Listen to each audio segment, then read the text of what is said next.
Look at that tight blue butt. All right. My name is Ultra David. Welcome to the Tuesday show. Isn't it half blue, half red? I'm only interested in the blue part. Oh, really? You big Smurf fan when you were growing up? Wow. Okay. Did you enjoy Avatar? I actually loved Avatar. It's true. I'm James Chen. How's everybody going? All right, so we're going to talk about a bunch of stuff today. Extremely dense FGC news week, where everything happened all at once. So we'll talk about all these games and even MK stuff, which we didn't even think about until we were just about to start. We'll talk about various tournament results. Some of the biggest things of the year occurred. Wow. Hello, everybody. We'll do some 5-5 matchup stuff as well. We'll talk about whether you can trust those dastardly VIPs and also other stuff. Sorry. And, as James pointed out in writing up here, everybody predicted Stadia. Other news too. But let's begin with Street Fighter V and the news from the weekend. We'll talk about the tournament and the results and all that stuff later, but at North American Regional Finals, they announced some very interesting new stuff. Yeah. It's funny because, I was part of the production of that, right? And, Indeed. We did rehearsals with Ono and everything, but everything was like all redacted, and they are trying so hard now to make. And I think it was like 30 minutes, like it was like during grand finals. Actually, I think I was talking to Kim, from Capcom, and he was like, man, there's 20. Like we still have like 15 minutes. He's like, please. Like you can't even imagine. Well, I'm glad though. I'm really glad to hear that they're taking it that seriously. Yeah. I know that was a huge bummer to have things leaked previously to them. God, the freaking Evo situation. Evo, Capcom Cup last year. I mean, there have been big problems, so I'm happy for them that there weren't leaks in that same way this time. Yeah, and honestly, I had no idea what was happening. So at the very end, when they went back to Vicious and Sajam, you saw me run in and be like, oh my God, Sajam. That was because I was supposed to be up there already, but I got stuck watching the trailer. I was like, what? For sure. I was like checking all these new V skills, and all of a sudden my earpiece, James, get to the booth. I'm like, oh God. That's hilarious. I actually got there. Maybe we should have let you know about it. Yeah, I know. Like, that was legit me running. Like, me running into that booth scene was legit me running in. It wasn't like a planned thing. I actually prefer that, though. I like how it turned out. It was actually kind of funny. I like how it turned out. So, the news is several things, right? So, Gill announced for Street Fighter V. We'll talk about Gill. In addition, second V skills for everybody going to be coming out. In addition, balance patch, as everybody expected. I think at the end of the season, we all expect balance patch. That is going to come, and then there's also Champion Edition. Yes. So I just want to make it clear in everybody's mind that it's not the case that Champion Edition is all of these things. Yeah. Right. So just to sort of explain it better, Champion Edition was announced. That will be coming out in February, on the 14th of February, 2020. If you want to buy it new, it'll be $29.99 USDs. If you already own SF5, you can upgrade to it for $24.99, and it will have every character. They announced 40, even though we only have seen 39 so far. They announced over 200 costumes. Notably, not every single costume, right? But over 200 costumes. Every stage as well. So that is Champion Edition. If you'd like to get that, it's already actually out for pre-order. Yeah. Some people have it already. They've been messing with some the of that stuff is out there. Exactly. Yeah. So you can do that. As for the rest of the stuff that I mentioned, Gill, second V skills, and balance patch. That is stuff I guess you have to buy Gill, but everything else is stuff that's just going to be in the game. Yeah, Champion Edition does come with Gill, though. Right, Champion Edition comes with everything. But as far as the second V-Skills go and the balance patch, if you don't want to buy Champion Edition, you'll just get that stuff as a free you'll get the upgrade V-Skill and you'll get the... a lot of people were confused by that. Right. And one person be like, what the heck? And I explained it, and they're like, oh! Yeah. I think it's a really nice way to do things. Yeah. So if you aren't somebody who wants to spend more money or can't or for whatever reason, then you will still be able to play Street Fighter V moving forward. But if you want to get all the extra bells and whistles honestly, for $25 or even $30 if you don't have SF5, really nice deal, to be honest. I love it. You can do it. I love it, and I know everyone yelled at me for saying I love $4 frame data as well. But look, to me, So I told the story. So recently I had to do some research on Dragon Ball, and I wanted to do it while traveling. So I bought it on the Switch. I paid $60 for the full game. There was no package, and I had none of Season 1 or Season 2. So I was like, now I have to buy Season 1 and Season 2. So far, what Capcom has done is every 2 years, they've released a new version that you buy for cheaper, and you get all the characters. Right. So if you are new to Street Fighter V and you're like, hey, I'm really enjoying this, I want to catch up to everything, there's this beautiful $30 package now that you can buy, and you get everything. You know what I mean? And for me, so if I was a person who'd be like all of a sudden, let's say, oh, it comes out on the Switch. I could spend $30 on the Switch, and I have everything. Right. Right. Like, that is, to me, is fantastic. It's great. So I think this is great. I'm very happy about it. There have often been costumes that I would like to have, or there are stages that I think are cool that I just haven't bought, to be honest. Like, I've only bought a few stages, only costumes for a couple of the characters that I'm most interested in. But I think it'd be sick to have everything. And it's nice, too, if somebody comes over, you get to play with their character that they play, you don't have a costume for. Dude, shout outs to Capcom when they said over 200 costumes, and they showed Chun-Li. They knew what they were doing. They did. It was very funny. And also another thing, too, I had thought about, too. Like, I want to buy a physical version of the disc. Yes, right? yes. Because I'm not trying to be a Luddite. I'm not trying to be something like that. I'm with you. I don't understand how the digital rights goes between PlayStation users, but it's a physical disc. Yeah. I don't think they can stop you from having all the characters with like 700 different PlayStation accounts. Right? As long as I pop that disc in, if I create a new account, I have all the characters, all the costumes, all the stages. Right. I don't know if that's going to work with the digital one or whatever like that. Like if I just upgrade it manually. I just want to have the physical version. In general, I don't need plastic discs. I haven't bought a CD in 1,000 years. Right. But for things that I really care about, like games that I really care about, I definitely buy the physical stuff. I have MK11 physically, in addition to digitally, depending on the system. Same with SF5, same with SF5 CE. I just dropped my MK disc. Oh, yeah, God. that's actually pretty funny that you went to pick it up and it dropped. The physical copies are so much better. There's nothing that can go wrong. Yeah, I mean, I tend not to play with the physical disc versions. Like, I have the physical disc MK, but I'm usually playing on PC where I have it on Steam. Yeah. So it's just that I want to be able to play it in the future. In 10 years, I want to be able to go back and play the games that I care about. Yes. You know? Yes. And, wow, all right. What a setup you got there.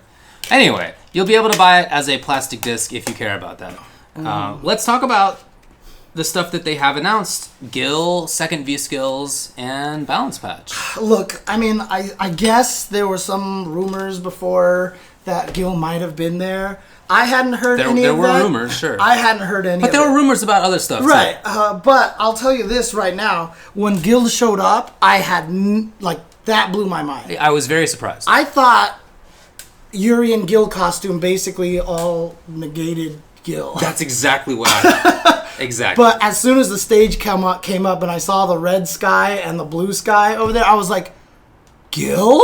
And then Gill showed up and I was like... You did put it together, huh? I didn't, actually. As soon as the red sky, and they showed the tower, and as soon as the red sky and the blue sky was there, I was like, Gill? And then it was Gill, and I was like, oh, they're putting Gill in the game. Yeah, well, good call. You're absolutely right. So... Dude, the stage was lit that way the whole time. I've noticed that half the stage was yellow and half the stage was blue, but just nothing part of me even went in my brain. You mean the physical NARF stage? Yes, the physical NARF stage. That's why you brought that up. Yes, was half yellow and half blue. Like the lights, if you look at the stage and they stop and they change halfway. But I thought that was just for Capcom. Right, or something. I mean, his fireside is red. Yeah, I know, but I asked them afterwards. They're like, "Yes, that was intentional." Okay, all right, so fair they enough. said that was intentional. So well done to them for. Right, because in the stage, there's not fire background. There's the sun background, and then there's the moon background. Okay, I get it. That is very cool. I didn't even put it together. Yeah, that's awesome. Glenn was the first one who noticed. The Game 2K was the first one who noticed it. He was like, "The stage was lit that way the whole time," and I read the tweet and I was like. You're there, yeah. That's great. Well, man, I didn't even notice, but that is a really cool little touch. Yeah. So, Gill is a character from Street Fighter III Third Strike, where he was the boss. You could play him in some versions of the game. Like, you could play him on Dreamcast. You could play him in the arcade as well. I already told you, right? You can play him in the arcade? 12, X copy, Gill. Yeah, right. Dude, me and my brother, like, we had so much fun doing that. Like, we would just do that on the home rig. We'd change into him, and then we'd bleed him up, and then let him kill us, and then we would just do it again and again. Funny. Dude, it's hilarious, dude. So he is, from Third Strike, I've never played him. Oh, I've never... You haven't touched him before. Never done it in Third Strike. As many thousands of hours as I put into that game, never done it with Gill. But I do know that he is not a charge character. He's never a charge character. No. They've actually already come out with his move list. You can check it out on the Capcom site. And indeed, he is not a charge character. So even though he... In this game, he looks a lot like Gill. Like, in Third Strike, his moves were like Urian. In Third Strike, he looked like Urian, but his moves weren't actually the same. Whereas in this one, he has knee drop, but it's like a little different. Right. He has sphere, but it's a little different. Yeah, the knee drop, interesting, the knee drop for Gill, he would always charge forward and drop straight down, whereas Gill would go up, straight up, and come this way. Right. Urian had the shoulder tackle, whereas Gill would have the lariat. Right, the lariat. Lariat. So they were always a little bit different from each other. Exactly, yeah. So I was very surprised, as we said, not just because of the fact that Urian already had a Gill costume, which is the reason I was most surprised. Right. But secondarily, because my initial thought was like, well, that's a little disappointing because there are so many unique characters in Street Fighter that could be in there instead. Right. Or you could make a new unique character, which I also approve of. Like, either way would be cool with me. And I was disappointed that it was going to be a character that I feel was like just the Ken to Ryu, right? Where it's like not super different. But the way that they've actually designed him in this game does seem like he's substantially unique. Dude, yeah. He's got some very unique ideas. By the way, even in Third Strike, someone in the chat said they reused Urian assets. But keep in mind, in Third Strike, Gill was there first. He was the boss, and then they were probably like, we want a playable version of Gill, but he would be too strong. So let's make Urian in Giant Attack. So he came out in Second Impact. So we all saw Urian as the completely nerfed, toned down version, and like we were just like, what is with this guy who's like unicolored? This is weird, you know. That's funny. Okay, so I wasn't around yet. That's cool, dude. That's how we saw it. So okay, Urian's the clone. Yeah, Urian is 100% the clone. 100% the clone. It's funny. I knew that he wasn't in New Generation, but I never thought of him as being like the clone. In that way. He's the reused assets of Gill, basically. Okay, cool. Anyway, so Urian is actually the older brother in canon. Urian's the older brother. Yeah, he's the older brother, and he's metal, whereas Gill is fire and ice. Fire and ice. Yeah. So they once again did it so that when half of his body attacks you, you get set on fire, and when half of his body attacks you, you get iced.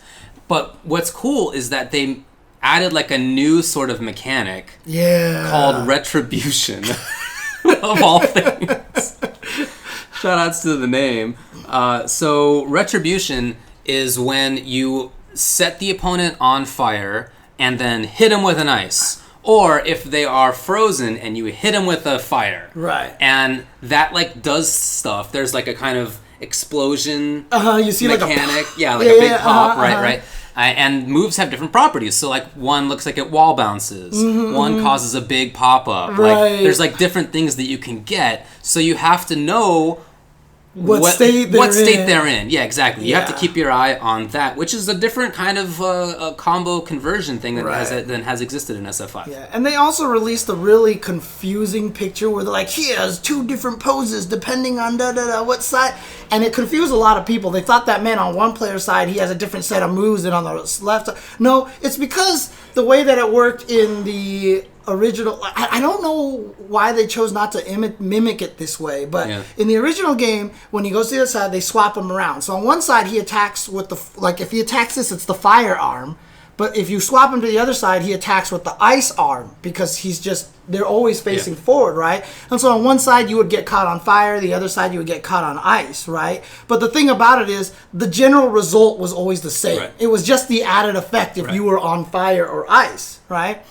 Doesn't really quite as much make sense in this one. They wanted to do interesting things with the fire and the ice. So they want you to attack with the firearm every time. They can't do that by mirror imaging him unless they flip the colors, which would be really weird. So instead, on the other side, he fights you with his back facing you.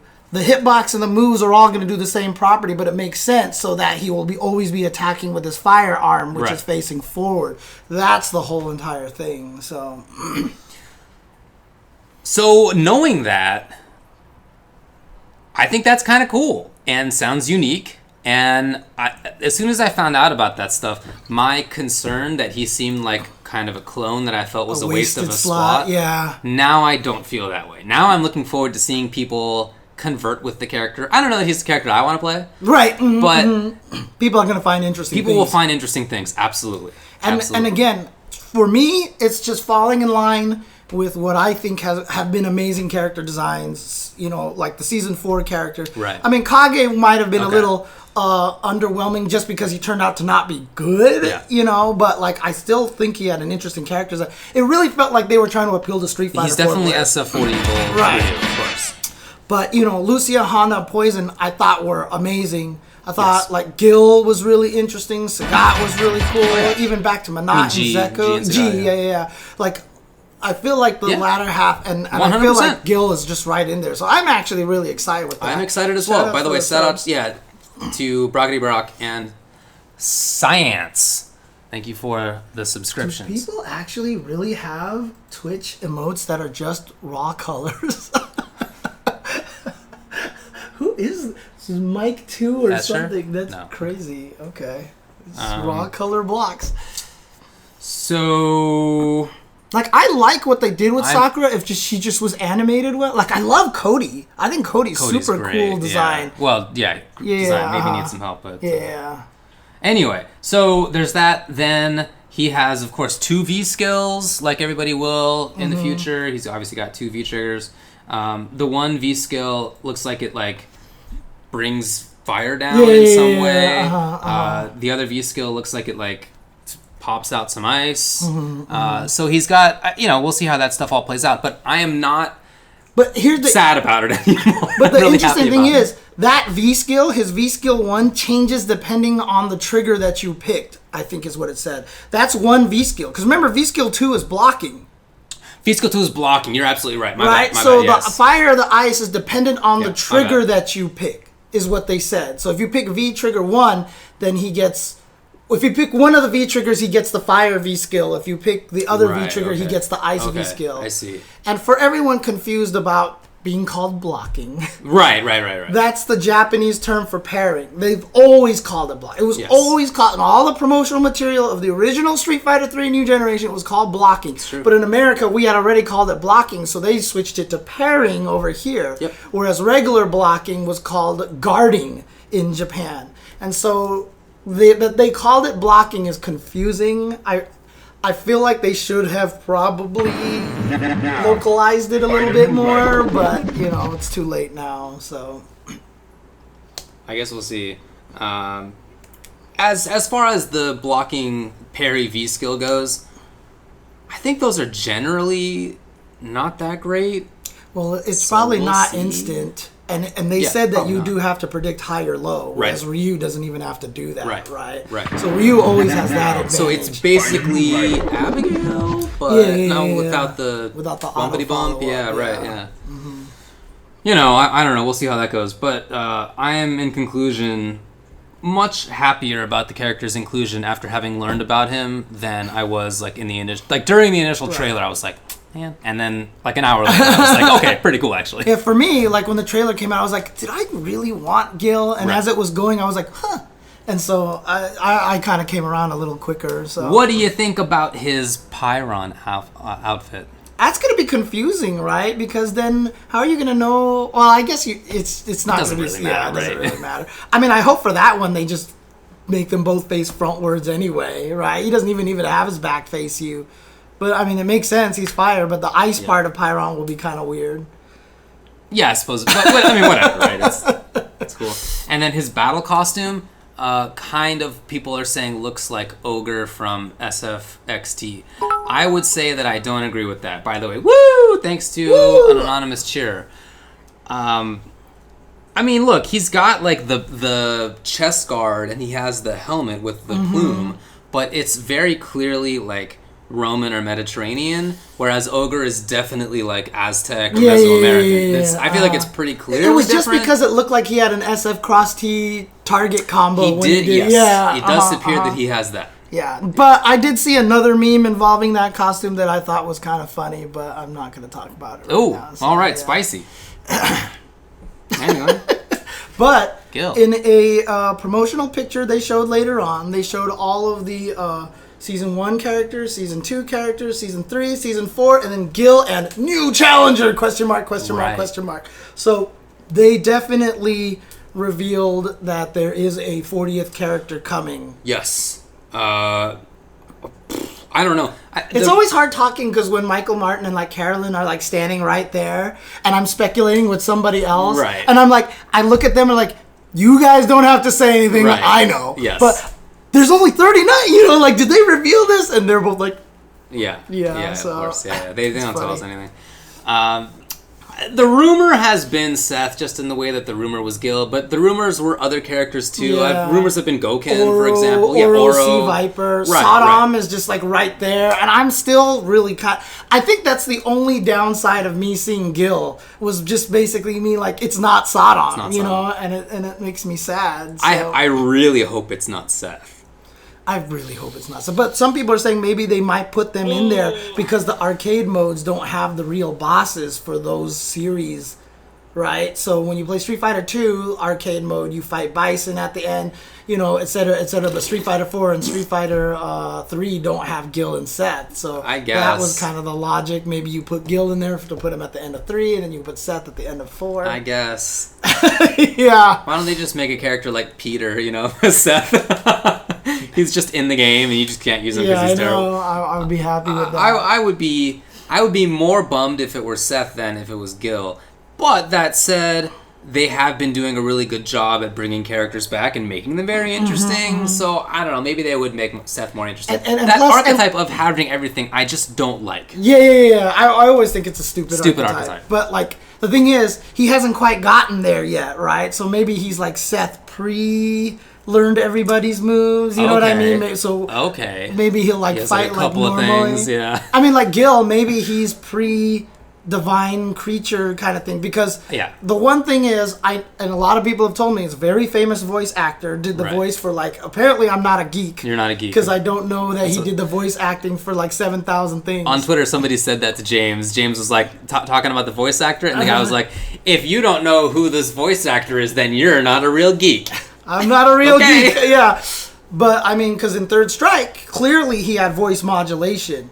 Like, when you listen, it sounds like two people talking, which is actually kind of cool, right? And he doesn't have that, and I felt like it was missing, but maybe he hasn't quite transcended yet or something like that. He doesn't have Resurrection. He doesn't have At least as far as we know. Yeah. Oh, man. Who want Elena all over again, huh? Oh, man. Yeah. Seraphic Wing looks alright. I mean, graphically, it looks really cool. Yeah. But as far as utility, it just looks like I heard some disappointment that it's not just him floating into the air and hitting the whole screen, but I was like, no, thank you. That would probably be kind of broken. Yeah. Unless you made it like really slow. Yeah. Otherwise, it just wouldn't work. So. Anyway, Gill. And I know, obviously, no idea who this next character is going to be. I continue to hope for somebody new. That's my first priority. My second priority would be like some weirdo like Oro or 12. Right. But I understand why you want Saddam. So we'll see. Because he was my main in Alpha, 1. And 2, just the OCD part of me of wanting everyone back. Like Honda coming back was super happy for me because he completed the World Warrior series. And Alpha, Saddam's the only missing character. It's the only missing character. Yeah. God, please. Probably won't be Saddam. It probably won't be Saddam. I don't know, but I would be surprised. Oh yeah, no. Well, what you mean is that he has never come back. Makoto came back Third Strike. Well, she's also a Street Fighter 3 character. I'm talking about Alpha, right? Makoto's not an Alpha, and plus. But you mean only from Alpha? Yeah, from Alpha. everybody has come back in either 4 or 5. Right. Okay. Every character has made the return except for Shodown and Junie and Juri, right? But Julie, sorry, Juri is a different character. Indeed. It's not confusing at all. No. Junie and Julie, they're the only ones that haven't. But just Junie and Julie. I mean, I think it would be cool if they came back, but like, we really don't need them. Do not need them. We do not. Need Absolutely them, not. So.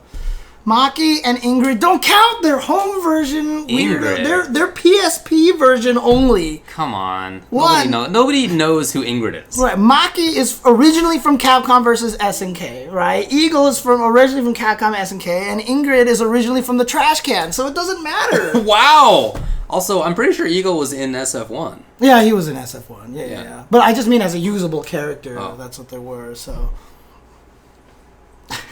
But yeah, Ingrid... I've never met anybody who really cares about Ingrid, and yet sometimes on the internet people talk about how they really care about Ingrid. And I kind of half don't believe that actually exists. What a dumb character. Yeah. Anyways, that's how I feel about Ingrid, to be honest with you. I don't know if people saw the new Lucia outfit where she's like in holiday themed outfit, right? Yeah. Uh-huh. And one of the promo pictures that they put out is her just standing there, and she's just like some white blonde girl who's in like a blue outfit, and it could have been Lucia or Karen or Colleen or Cammy or Rainbow Mika, and why not also Ingrid? I don't know. 100% could have been Lily, could have been anybody, dude. You know. Anyway, let's talk about this second V skills thing. Yeah, that caught me. I will say this much, is I knew there was going to be 2 trailers, right? I knew there were going to be 2 trailers. I knew Ono was going to be like... As in, like, you knew that, or you suspected that? No. They, like, in the schedule, they actually listed, like, here's a trailer, Ono talks, and then here's another trailer. I was expecting another character. Right. I was not expecting V-Skill 2 Champion Edition crazy, and I was like, what? And so... That was actually super cool. Yeah, I was actually super... And a second V-Skill, I even postulated, what if you could use both of them? What if it's like a forward V-Skill and a back V-Skill? What if it wasn't you had to pick? Because, like, I'm worried that the selection screen now, boom, pick, boom, pick, right? No, you pick a character, then you pick an outfit for it, and a V-Skill and a V-Trigger. It's not that big of a deal. Right? It's not. I mean, because one of the things is... They purposely, one of the things that they wanted in Street Fighter 4 was to get rid of choosing a lot of stuff. Because Alpha 3 and CVS2 had too much stuff, and they started getting, the idea that a lot of people, when they would jump in the arcade and pick it, they'd be like, what is going on? You know what I mean? Kind of thing. So CVS2 is pretty complicated. Yeah, CVS2 is the most complicated one. So, but... It would be cool if you could have both V skills. It would be really sick, but probably not. Probably not. Yeah. So they've shown us some V skills, right? So there's some videos that are out. They just put Ryu's out earlier. They actually had a tweet about it that was a little bit more in-depth, showing it a little bit more often. So because it looked like another parry. It looked just like a parry, which he already has the main V skill of, and his V-Trigger 2 is that as well. So this is actually, it looks more like a guard point situation where he... like kind of steps through and then punches afterward, and the punch comes out even if he doesn't nullify an attack. Right. What's actually cool about it is whenever the parry triggers... So without the parry triggering, he punches once. With the parry triggering, he punches and then elbows you. So he goes punch and then elbows you, right? Yeah. But what I like about it, to be honest with you, is that it's less a parry, because whenever the parry point triggers, his back is facing you and they animate the other character in front. Right. So it looks like he dodges it and then he punches you, which I think is kind of cool looking. I think it's kind of cool looking. So knowing that it's a little bit more than just a parry. Will be his furthest move. His best range move. Maybe. That might help him play. He might be better because of it, right? Yeah. And I would suspect that Ryu's would probably prefer using that unless the frame data is terrible, which maybe, but I really hope that it's safe. I mean, I want it to be like +1 or +2. Like, why not? Right, why not? Give the boy some help. Like I said, it would probably be -2s. I'm hoping it's -2. Someone in my chat was like, but if it was -2 and safe, wouldn't that make it just universally better than V-Skill 1? And my response to him was, wait, Ryu had a V-Skill 1? Indeed. That is what So the thing is, Colleen's is also super fast. You can combo after it on hit. Ryu's knocks down. It takes a little bit longer to start up. It looks like it's faster than a fully charged Karen V skill, but it's definitely slower than Karen standing roundhouse because he steps in and punches. And that thing's already 12 frames. So this thing's got to be like 16, 17, 18 frames. And with that much startup, if you made that negative, I think that's kind of not good. Agreed. You know what I mean? So I think making it -2 is a fair trade-off. I think it's totally fine. Yeah. Or we've never seen it blocked. Right. If it has enough pushback and is -4 and does the Honda jab headbutt or the flame kick or the burn kick from Lucia thing, that it's just -4, and if you use it at the right ranges, it's just enough pushback that it's hard to punish you, that would be sick too. I'm down with that. I'd be cool with that. Anyway, I'm sure we'll find out more info. They showed some others. So Rashid looks like he just gets a wall jump anywhere. he did like a V-skill hop backwards, but then he like bounced off of the wall in mid-screen. I have to tell a story about this. After the whole thing was done, I was talking to JB, and JB was joking. He was telling me, he was like, he showed the video. He was recording it, right? And they showed all these new V skills, and he was like, oh my god. And he turns his camera to look at like Ono and like some of the people getting all hype, and he turns back, and like the whole thing goes, and he's like, man, they didn't show Rashid's V skill.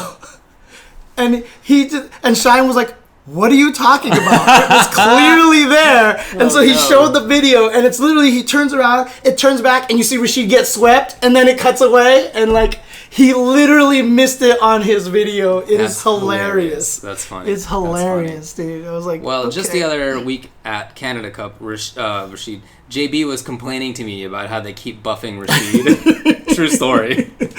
He was like, I can't believe they keep letting this character get away with this stuff. And meanwhile, he's like trying to make top 8 at Canada Cup. If it makes it so he can do more combos where he goes bam, bam, bam, bam, I'm down because it's just sick looking. We'll see.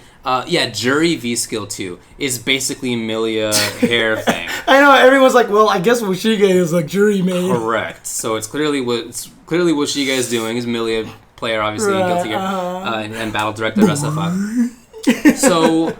Yeah, I mean, I think that looks cool. You know, I'm down with it. Why not, right? I'd hope they buff her V-trigger too. She could use some other help. I don't know if she needs it, honestly, but she could use it.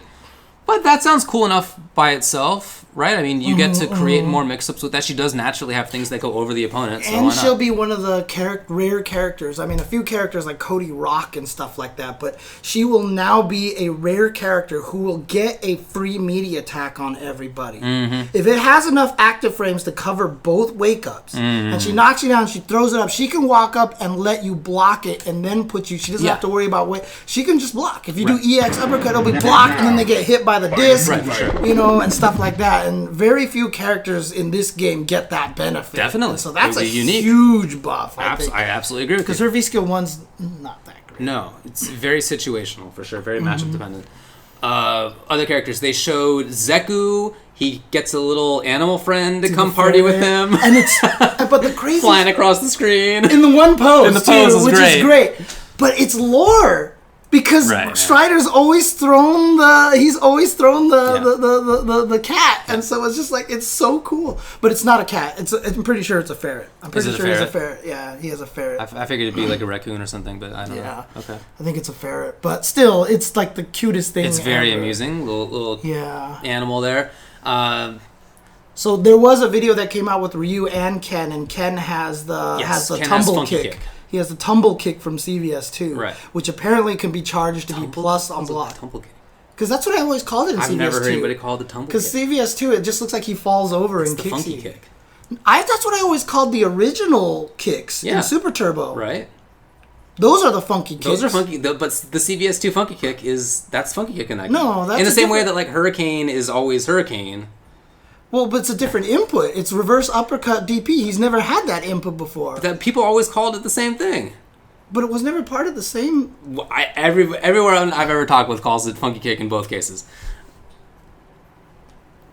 Okay. I don't know. Anyway. That was called a tumble kick. All right. Whatever. So it appears that he can use it for combos, and also that when he charges it, they said that he will get plus on block. Mm-hmm. So hopefully for Ken's sake, that means kind of fastish charging, but we'll see. Yeah, the range on it didn't look fantastic. Yeah, but if it has the ability to steal turns, you know what I mean? So like you're like attacking, comes out of nowhere, block, oh shoot, and he's plus.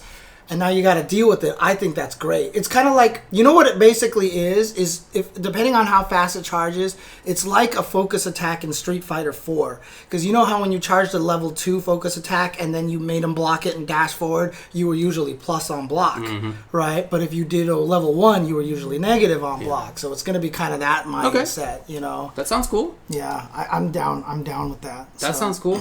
Who else did they show? They showed Hazanshu. Yeah, Chun-Li Hazanshu. And then freaking Bison just has I don't know if it was a counter or if it's just an automatic teleport behind you and knee you in the back kind of thing. Well, yeah, we'll have to see more use cases of it because, I don't really know. Bison's V-skill has gotten buffed, and it's at a pretty good place, I would say, right now.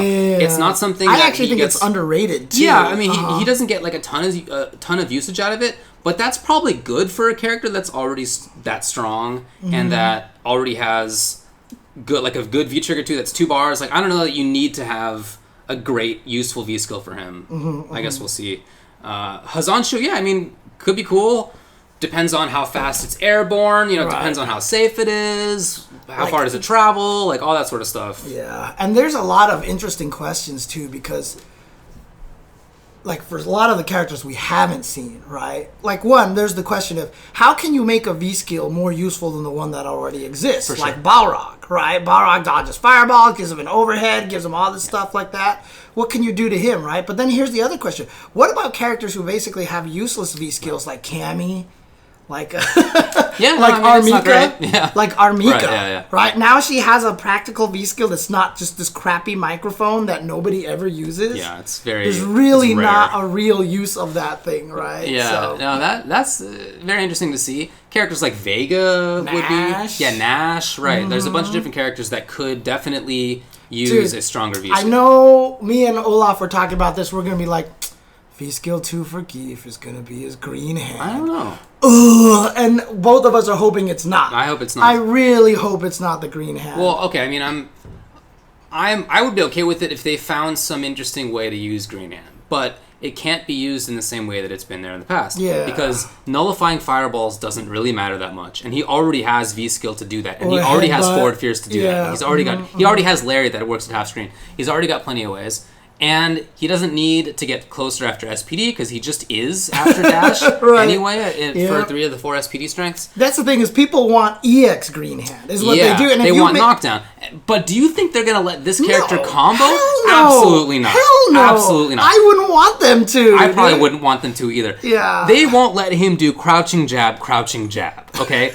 You think they're going to let him combo into EX green hand? No. Definitely not. Yeah. Definitely not. So I hope that it's either something more interesting or, again, I'm not opposed to the idea of green hand. Just make it something that is unique and would be appropriate to this game. But it would just be really cool to see a bunch of what they can come up with some of these characters because it could really make a difference. Now, there are some situations where that V-skill might just end up being the better V-skill. Because that's the thing that I'm worried about. Is like I would love it if they could somehow make them both equal, but that never works with SAs.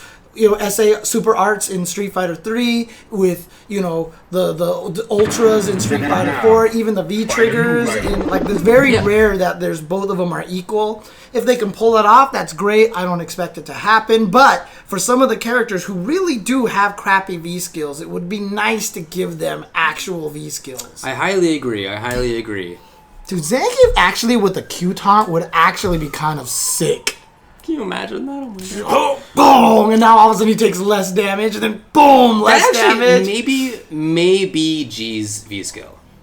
Oh god, that's just giving me Tekken nightmares now. That actually may be G's V-skill. But think about G without his current V-skill.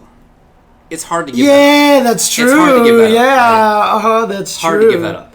So even if they made it Q-taunt, I still don't know that G players would do it. Oh, man. Yeah, I mean, there's a lot of interesting things that could be out there. A lot of potential out there. Like, I mean, as much, like, can you imagine having a good utility V skill for Sagat, but now you're losing all of his combo damage that he gets in the corner and stuff like that. So, it'd just be really, it's just really cool. Like, what would Dhalsim's be, right? Like, dude, float is so essential to the game plan for Dhalsim. Yeah, how do you even? I don't know. Look, some of these things, you've already said that some of them you're not going to be able to make better ones then. Necalli had V-Trigger, and we were all like, how could you possibly make Necalli not want to use that V-Trigger? Well, the way that they kind of did it is that they made it so that both V-Triggers are the same, with the exception of like one semi-useful whatever else, right? So it could be that was something that they sort of replay for these characters, right? Like Necalli without current V skill, that's so big for him, right? Dude, like if he doesn't have the ground pound, like you would have to have a long range poke or something like that to help him control screen. So I wouldn't be too surprised if in some cases they would do things like that. Like maybe Dhalsim float is like a little different or whatever, some slightly different take on the idea. Dude, I mean, like Fang, like I kept thinking like maybe he should have like some sort of V skill that if you're poisoned and he activates it, like you lose more health or something like that. So he wants to be a poison bomb. So if he poisons you, then he can just activate it no matter what you do. So you want to try to get in on him. Right. So if he plays turtle, so he can go like Rio Benda, like throw it down and then just be like, no health, no health, and you have to try to cool, something like that. Because then he would be harder for him to poison you because he loses take the poison. But now when he gets it, he would be able to get a benefit of. I thought that was my idea. I think that sounds awesome. That was my idea. So. I think that sounds really cool. I would have given Ryu a hop kick. Yeah. But, if this punch is actually -2, it's essentially the same thing without the low crush. You know what I mean? But it does get through lows anyway, presumably. I guess we don't know that. Timing-wise, right? Once he starts punching, I'm sure he can get hit. Probably, right. But, I mean, hopefully it counters lows as well. Oh, yeah. I guess we don't know that for sure. Yeah, but hop kick is like countering lows the entire time, right? So, yeah. Fang is a cool character. I wish he was better. Yeah, what would Laura's be to make her switch away from that? I really think there are some cases. There are some cases where the characters are definitely just gonna stick with the existing one. Like as Geef, it'd be hard to move away. Well, when they announced V-Trigger 2s, remember all of us were like, how can you possibly make something better than Aegis Reflector? Right. And then they saw it and they're like, this might be... And then it was... It's not. It is useful, right? The thing about Yuri and V-Trigger 2 is that it probably is like a top 10 V-Trigger in the game, honestly. It's super good. But V-Trigger 1 is one of the 3 to 5 best in the game, somewhere like that. Like, it's amazing. So you don't move away from it. Mm-hmm. So, yeah. And I hope, too, that these are ways to buff lower tier characters without changing them otherwise drastically. Like Ryu just having a V skill, again, if it's safe, whether it's plus, if it's safe at least, like that is just a way for him to play at this range that is not currently very easy for him to do. It's already a buff, so if he can get some help, Nash, and he can also build some V trigger meter too. Yeah, he can actually build V meter, like those would be helpful at least. I hope so. I hope so too. So, okay. But yeah, it'd be tough for me to give up Flex as Geef. Honestly. Flex is really good. Flex is a super good V skill, Talos, Magnetic Buster. Remember that? The little pull in, little grab in? Talos, that's right. Talos from Rising Thunder, right? That's right. He had the little magnet that pulled people in, and you could even use it in the sky for really ambiguous resets. It was super dumb, but it was a lot of fun. I don't think that they would do that, to be clear. But I think that'd be a blast. Cammy, I mean, I don't know what they would do with their V skill too. I just want her hooligan to grab crouching people. I just don't see why it's not. Hasn't been for 2.5 decades. I know, and Birdie has freaking Dolphin Dive, EX Dolphin Dive, which is like twice as fast at it, and it's not a problem, right? Yeah. Like, I don't know, heck, dude. Just let her thing, just like weaken a bunch of other stuff, and then make her hooligan good again. Make her a grappler like she originally was, dude. She was always supposed to be a grappler. People are talking a lot about Alex in the chat. Yeah, it would be nice for Alex. I mean, I like the idea of his current V-skill a lot. I think it's a super cool idea. In reality, it doesn't end up being terribly useful. Yeah, I mean, it'd be cool for him to get something a little bit cuter. Well, Crescent EX, let's talk about EXE. Let's talk about Akuma, okay? Whose Demon Flip has the overhead, the throw, and the low that's safe on block, and has the dive kick that delays the timing of it and everything like that. Look. I heard that character's pretty good. I've heard it's pretty good. Hooligan has options off of it. A dive kick that kind of makes her negative on block, and well, at least it's better than the regular dive kick on block, right? Yeah, it is. Anyway, V Skill 2s. We'll find out new info as time moves on. As far as the balance patch goes, maybe we can talk about this at some point, but there's just too much stuff to talk about today, so I feel like we should move on. But we'll find out what that stuff is presumably after Capcom Cup. They said in December, so presumably that means after Capcom Cup. Right? Well, they did say Gill will be playable there at Capcom You can try Cup. them. Yeah, you can try them. So I wonder if it'll be the version with the balance patches, right? That seems plausible, sure. Because, I mean, it would be weird to have a whole build with Gill in it that doesn't have all these changes and stuff. So, but all right, let's move on. Okay. Guilty Gear Strive. What do you think about the name Strive, which they unveiled at ArcRevo? I still think it should have been called like Cortex or something like that. That was my idea for it because it was the fourth X, right? So they've abandoned the X moniker, probably for the better. Probably for the best. Probably for the better. Strive is, I mean, it's cute because it's got the I and the V in there for the 4. You know, I didn't even notice. No, that's why, because you notice it's a different font. Like, it's slightly different. It looks slightly different. I'll pay attention to that. Yeah, I think the name's whatever, but I also don't care about that too much. Right. They revealed... It is the 5th Guilty Gear game, too, and that is the funniest part, too. Because it's Guilty Gear, Guilty Gear X, then XX, then XXX. I hear you. Anyway, they revealed Faust. Dude, Faust looks so cool. My god! You know what? I couldn't believe it was Faust at first. I had to replay. It really reminded me of like Scarecrow or something, right? That's exactly what I felt. Yeah, exactly. I was like, this is the Headless Horseman or something. Like, and he's so spindly now. So weird looking. He's like in scrubs instead of the doctor coat, so it looks more like he's ready to operate on you. He actually looks terrifying. He looks scary. He actually kind of looks more terrifying. And so I was actually kind of happy with that. Yeah, I was definitely. Like, okay. Yeah, it's obviously very brief, right? And you don't see him do any moves or anything. It's just his like round intro or outro or something, whatever. And again, it looks beautiful. Looks amazing. Amazing. Yeah. Oh yeah, he was always skinny, but you couldn't tell with the coat and stuff like that, right? Yeah, I mean, he had the pants on, but like now you see his arms and it looks really extremely small. And his fingers are like really his bony. legs are just little spindles. No, it's definitely a more exaggerated style and all that stuff, which I think is super cool and interesting too, because I remember just a couple weeks ago we were talking about how it seems like many of the characters that are coming back are a little beefier. Beefier Kai, beefier Axel. This dude is the opposite. He's tiny, well, tall obviously, but very skinny. Very skinny. It's super cool. They also announced that there will be a trailer and a playable demo at Frosty Faustings, which is amazing. Presumably that will be for Faust. They didn't say that explicitly, but that's the assumption. Right. And that is just amazing for it to be at Frosty Faustings by Elven Shadow. They had to have planned that. Faust for 1,000 years. Who was it that put up the video where they actually were filming the thing, and when Faust was revealed, they turned to Elven Shadow, and he's like, ah! So yeah. So he probably already knew, that they were going to do a reveal at Frosty Faustings, right? They didn't announce that for him he didn't know, like, right? Of course he knew about that, but I bet he didn't know that it was going to be for Faust. Yeah. I bet he did not know that. And even that. on the thing, they actually listed as like Frosty and then bold Faustings, That's really cool. Very cool. Shout out. I mean, the whole reason why it's called Frosty Faustings is because he is a Faust player, Yeah, he's been playing Faust forever. Thanks for the sub, Unsung Hero. Yeah, that's amazing. And then also at EVO Japan, they're going to have another trailer and playable demo. Yeah, but the other thing they announced too, which is really cool, is that they're changing the format of the ArcRevo World Tour. Yeah. Yeah, they're just going to have online events, which means... Well, not just online events. Yeah, well, I'm saying they're going to have online events, which means...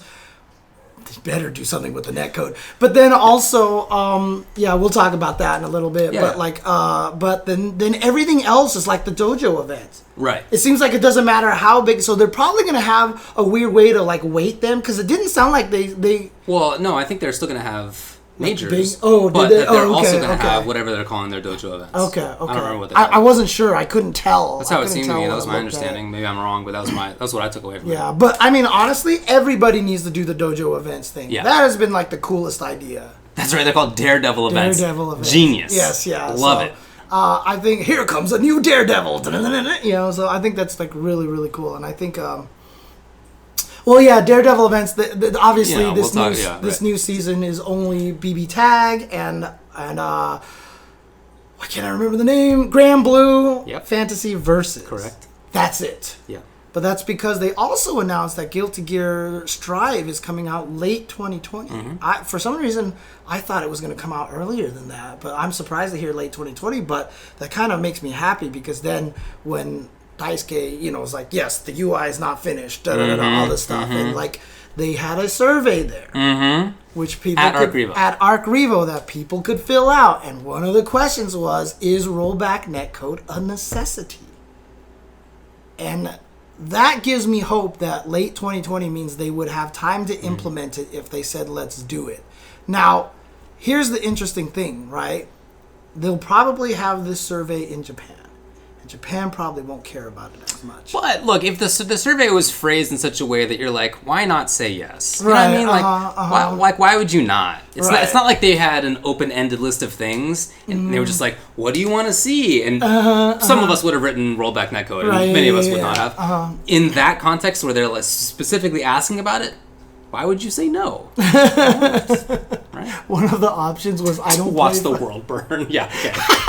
Yeah, there you go. There you go. There are going to be some jokers out there. There's definitely people out there. Yeah. Yeah. I guess you never know.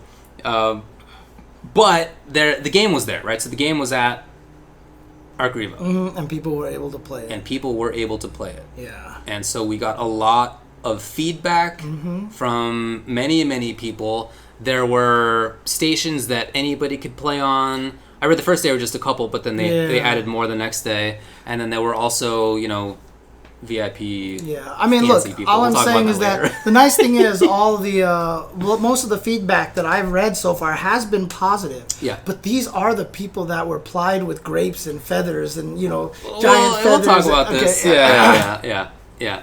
No, look. Almost everything that I have read has been positive. Okay, cool. And from almost everybody as well. Some people had feedback that was, maybe a little concerned about the Gatling system, which is quite different than it had been before. I've heard so Olaf was there. Yeah. And he got to play. Okay. He did get some of that VIP treatment. Oh, boy! But, I mean, he said that a lot of people were just talking about the damage was a little high. That stuff it's whatever, man. It's so early in the game's balance. That kind of thing is absolutely But, whatever. I mean, apparently Potbuster literally does, 80% life to chip. Dude, it's always been absurd, right? But yeah, 4Gamer put out some videos, which I recommend. They were really cool to watch, because it's clearly people who've been playing the game for a little bit. Potbuster versus Full Life Chip was probably 55% damage. It was more than that. Honestly, more than 50% life. But it's Guilty Gear and the guts are huge, so is that 50% damage? Right, was the risk up? Yeah, exactly. That's a good question. That's a good question. Yeah. I mean, it always did crazy Fafnir damage. times 4 combo, which made everybody that was the guy's risk gauge was completely pumped up. Okay, it was completely pumped up. Those kind of combos have existed in Guilty Gear's lifetime. Like Leo Whitefang could just when he pumped your wrist gauge up, if he hit you with one of those H's out of the air, it was boom counter, super boom counter, boom count. You lost 70% of your life. Okay. Dude. If you had your wrist gauge up, people died. It's always been that way. So do they not have guts? I honestly assumed that Guilty Gear has guts. I mean, Guilty Gear's always had guts. Yeah, it's always had that'd guts. Be crazy. So if I would assume it's still there, but I couldn't tell you for sure. No guts? Do you know that? Wow. Guts is there, says Maximilian. It's just not nearly as much as Exerd. Okay. So, okay. Well, there you go. I guess we'll see how it all turns out. But Maximilian could have also been one of those guys plied by grapes and wine and feathers and cheese and stuff like that. What a lineup of things that are supposed to turn them in your favor. Because I'm just Picturing the guy's line. Oh, I know. Hedonism bot, you know. Yeah, of course. Give me more grapes, please. Yeah, Hedonism bot is still one of my favorite things. Great character. Because they designed him perfectly. Great character. No doubt. Guts is basically the factor in games that when your life drops lower, you start taking less damage, is what it is. So right. So the graphical bar is not actually a 1-to-1 representation of how much damage things are doing. Daisuke was rubbing Maximilian's feet, asking him if the game was good. That's nice. Yeah. What a mensch. God. What a match. But see, I would be angry because now you're just making his hands harder to program with, right? I mean, wow. Okay. All right. God, Max. All right. On the other hand, doing all the programming that I'm sure he does, and maybe guitar playing, whatever, I bet his fingers are pretty dexterous. Yeah, he's got all the calluses and everything on there to kind of give it the proper... Yeah, Get in there. You go. Yeah, Guts is one of the oldest comeback mechanics in fighting games. That is absolutely... Great way to put it, High Fight. Great way to put it.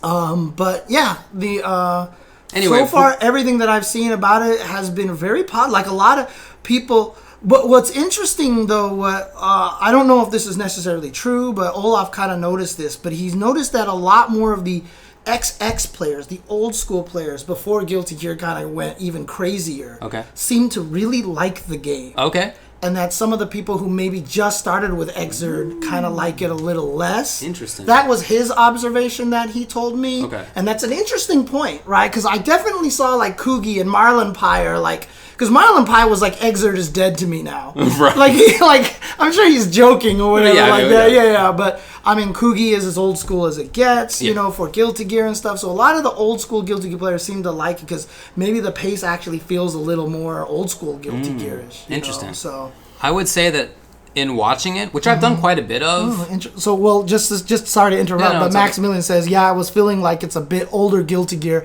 XX came to mind immediately. Okay, so there you go. Yeah.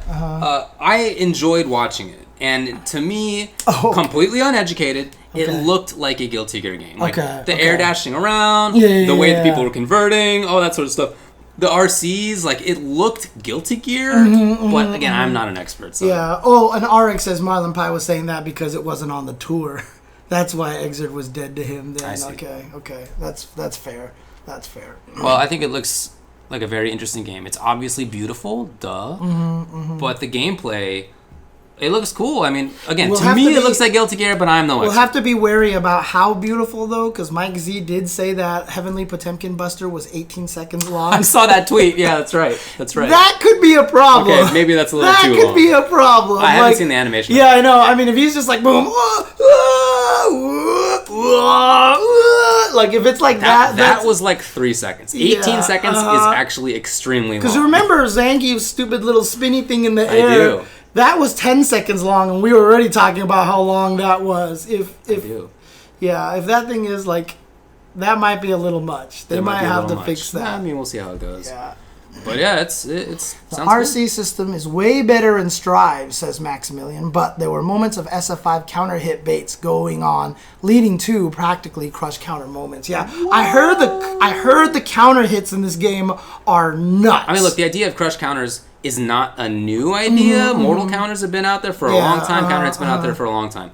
That was not like a Street Fighter V invention. Right. They just called it crush counters. But now it's like, because when you do counter, like the game zooms in, it slows down, and you just know you got a counter hit. Like you don't, there's no option selecting necessary or like react to counter. It's like boom, counter. The whole thing is saying counter hit to you. Yeah, it's like this person pops out of the joystick and is like, you got a counter hit, do something, and then you like hide back in there.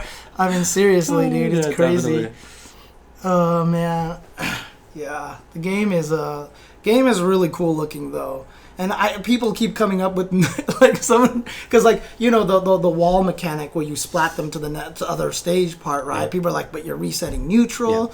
I came up with the idea that it would give you extra burst gauge if you triggered that, so that way you can build your burst back faster, so there's a reason to do it. It already gives you the damage increase or whatever, right? Slightly, I think. I don't know what the percentage is, but it definitely gives you a little like sword of... Okay. Because someone was joking, if you do it, you get chip damage death. Okay. You unlock chip damage death. I was like, okay, fair enough. Gives you a ton of meter. I think it gives you stuff already. Gotcha. Okay. Yeah. It gives tension. There you go. Well, that's meter. But yeah, but the game definitely wants you to reset to neutral just to kind of be nicer to some of the beginner players. I continue to kind of think like, it's whatever. Because it's never going to be that way. I mean, and it wasn't surprising to me that people have such positive reports, because the scene kind of flips out sometimes. Again, every single time a new fighting game comes out, somebody in the PR scheme talks about how this is going to be the one that brings in new casuals, and it's being made to be a little bit more friendly for new players. Every time, since SF4, that has been the every game's done in the PR. So I never thought that Guilty Gear was going to be easy. I just never thought that was going to be the case. would have been extremely surprising to me. Guilty Gear Strive for Neutral Edition. Heyo. What High Fight says. I like Thanks that. for the sub, Sanyan. SF4 did not really do that, honestly. When the game first came out, many of us thought that it was a simpler version. It was supposed to be. I just didn't think that was ever true. I mean, well, maybe that's... So, I did think it was true when it first came out. And then having learned that actually it was complicated over the years, then I realized this is not true and wasn't true, but it was PR. And then other games came out. Cross Tekken was going to be the easy game. Super hard, right? Very, very... Just, that's always been the case. Always. Marvel 3 was going to say, we're taking away one of the buttons. Now launch is going to be on one button. Obviously, we're dumbing this game down, right? Right. It's just never been true. Yeah. Anyway. Is that about Guilty Gear Strive for now? Again, there are matches out. I mentioned this on 4Gamer. They put some stuff out. A bunch of players took recordings and have put out their own matches too. So there's actually quite a bit of footage out there now if you'd like to check it out. Yeah. And for me, when I watched it, like a lot of the pacing still felt very Guilty Gearish. Yeah. Now there is a lot of interesting things because obviously the teching in the air is different and stuff like that. So that's going to be interesting. But I haven't been able to watch a lot of it. Obviously, I was working the whole weekend, so I didn't get a chance to see a lot of it. Well, I watched a lot of it. I'm just not an expert. Right? Yeah. But I did watch. Dude, okay, I will say this. I know you hate the song, but that moment of the whole audience I like the second half of the song. Yeah, but the audience singing along with it in that one part where they're all... Because shout outs to Spencer, too, because on that one clip, right, that was on the stream, you can literally hear it where it's like, that is bullshit, Blaze. Like, they're playing the direct feed of it, and Spencer cuts the direct feed off of it, and you only hear the audience singing it with the music pumping through the speakers. Shout outs to Spencer. Like, 100%. what an awesome thing that 100%. He did to make it emphasize. Because you literally hear, that is... And then he goes away, and then you hear the audience, and it was just... like, I got chills watching that. Was great. It was really cool. It was really, really well done. Yeah, look, if I were there, I'd be singing along. Yeah. Sure. That would be very fun. Totally. Oh, man. All right. Guilty Gear. Yeah, the game is now literally good games. Dude. Cool news. GGS. Indeed it is. GGS. MK11 news. Okay. Oh, maybe out of order here. I just wrote it here. Whatever. MK11 news. Sindel. Preferential treatment. I just have it written in order here. No, just kidding. My bad. I'm kidding. MK11 news. Again. So, Sindel has been announced. That's been for a while. They put out a character trailer of her, so you can see a little bit about what she does. And they're going to have a combat cast. We'll be talking about her on Thursday afternoon at twitch.tv/NetherRealm. So check it out. I think she looks cool. She looks, her hair whips around in the way that you would expect Sindel's hair to whip around. I've always agreed that I've never been a fan of people who fight you with their hair. I agree with you. It just seems like such a goofy mechanic. I think I'm with you. I mean, like when Guilty Gear first came out, everyone assumed I was going to play Milia, and I was like, that's not freaking a hair character, and I just never bothered. 100% agree. I think the best one has still been the Elvis character from Clay Fighter. Hey, what's the hair, man? That's right. Hey, what's the hair, Blue man? Suede Goo. Blue Suede Goo, thank you. Man, yeah, Blue Suede Goo. Not that I mained Blue Suede Goo. Who would you have mained in that game? I mained 2 characters. Would you have played the big muscle guy? But he didn't have a command throw, did he? Did you play? I actually don't remember if Tiny had a command throw. Did you play the Blob? I played the Blob and Tiny. Yeah. You did play Tiny? Okay, you did. Okay. I played the first Bayonetta, but I couldn't make it through it because it was just really goofy. Everyone said go to Bayonetta 2, it's that much better, and I just never did. So not much more else to say about Sindel other than I think she looks cool, but we will get the combat cast breakdown of what the character does on Thursday, and then she'll be out next week. If you are curious that's about how so funny. Kung Pao in chat says he mained Kung Pao. That's where he got the name. Wow. That's so cool. Where'd you get the second part of your name? Kung Pao 69. Nice. What's that reference? Samurai Shodown news. Yes, Samurai Shodown. Kazuki is out. And he's playable now. He's playable, right. So I had a chance to mess with him. Most people seem to agree that he seems pretty buff. Okay. Maybe not like Shizumaru buff. Okay. But definitely he's probably going to be pretty good. Okay. His main mechanic is that he builds up a fireball next to him. So he has to kind of go, and then the fireball grows level 1, level 2, level 3. when you do 2 of your special moves, you can spend different amounts. You can actually pick whether you want to spend 0, 1, 2, or 3. Okay. And so you can do more damage. You can cash it all out for one good uppercut that does this ton of damage and everything like that. You can also get knocked down, and while you're knocked down, you can hit 2 buttons, and it just sends the fireball out to protect you while you're getting up and stuff like that. Oh, really? While you're getting up even? Yeah. So you can fall down, launch it, roll forward, and if it hits them on level 3, it pops them up, and you can juggle them with stuff. So it's usable when you're already down. Is what yes. Okay, so you go boom, boom while you're lying there. Hit the buttons, and it just starts to... And is there, like, any timing you can do it at that? Or is there, like, a specific moment? It's open. Oh, wow, okay, cool. You can do it right away. Can you do it when you're being hit? No. Okay. It's only then. Okay. Except when you get weapon flipping techniqued. Okay. You can't use it. Oh, and it's I was like, maybe it's a bug, but Olaf kind of brought up the good points. Like, it's probably a balance thing, because if you had it, you'd get your weapon back every single time, and that's, like, not fair. Right, because you get knocked down, throw it out. They'd have to respect it. You get up, pick up your weapon. That would be messed up. So they just probably don't let you do it after weapon flipping technique. But it always burns the whole thing, so you lose it. And that's the whole basis of Kazuki, is that you have to sacrifice a lot of Oki to build it up.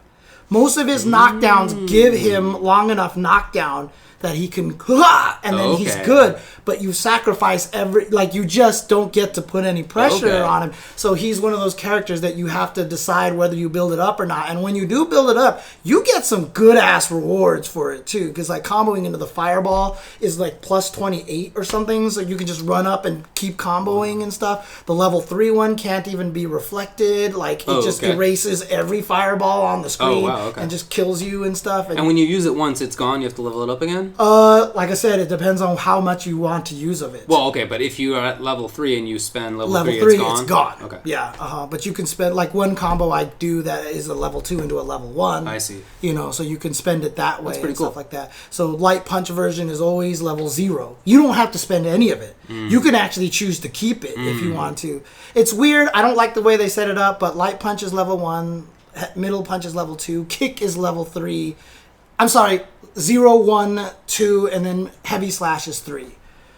But on a controller, it makes sense because then it's 1, 2, 3, 4, right? Right. I think kick should have been 0. Yeah. Kick should have just been 0. That makes sense to me. And then light slash heavy should have been 1, 2, 3. Like that just would have completely made sense. That makes sense to me too. Just would have completely made sense. All right, dude. Whatever, guys. It's all good. Right. It's all good.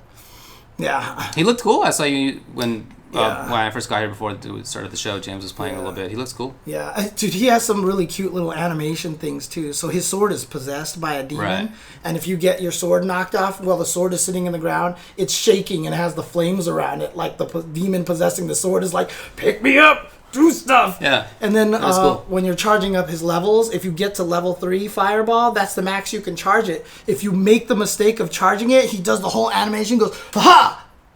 And then looks back, he's like, oh, it's already a level 3, but you're stuck. Like, you're actually going to kill yourself if you do that. But it's really funny because he's like, ha! Yeah, it's a really funny animation. Yeah, it's actually really, really cute. So, yeah. So, there you go. There's a new stage, as far as I knew. Mm-hmm. I don't know if it's new to this release. I don't know if the stage was new to Basara or Kazuki. I wasn't sure. But it looks cool, though, the boat stage, is actually really cool. Dude, Kazuki, like when he hits you with the Isen, like when he poses, he's like, yeah, he just looks like I did it. Like he looks so happy, dude. Okay. Like, that guy is like seriously like. I was asking the chat, like, is he like supposed to be an asshole or something? Is he? I don't know. So. But that stage is really cool. The stage is really cool. It is cool. Mm-hmm. And he does have exploding pants. Art direction's good in that game. Exploding pants, which everyone calls hot pants for good reason. Just like I called Shizumaru's fireball throwing shade. I think that shade. Okay, I mean, nice. Come on. Yeah, nice. That's genius, right? That is a good one. Throwing shade. That is a good one. Yeah, I agree. Nice work. When I can actually get you to laugh, I know I've succeeded. That's true. Yeah. I don't give in easily anymore. I know. I'm too used to it. I know, right? Most of the time, you're just like... Nice work. Oh, man. All right. And then there's also new Soul Calibur stuff. Dude, a lot of news on this. So they had a video that came out recently. Season 2, of course, comes out next week. So very soon now. Hilda's going to be in there. Later on, what's his name from the game comes out. Sam Show character. Hamaru comes out. Sorry. I was reading the chat. The chat, so I didn't hear it exactly. So Anyway, Hamaru comes out later.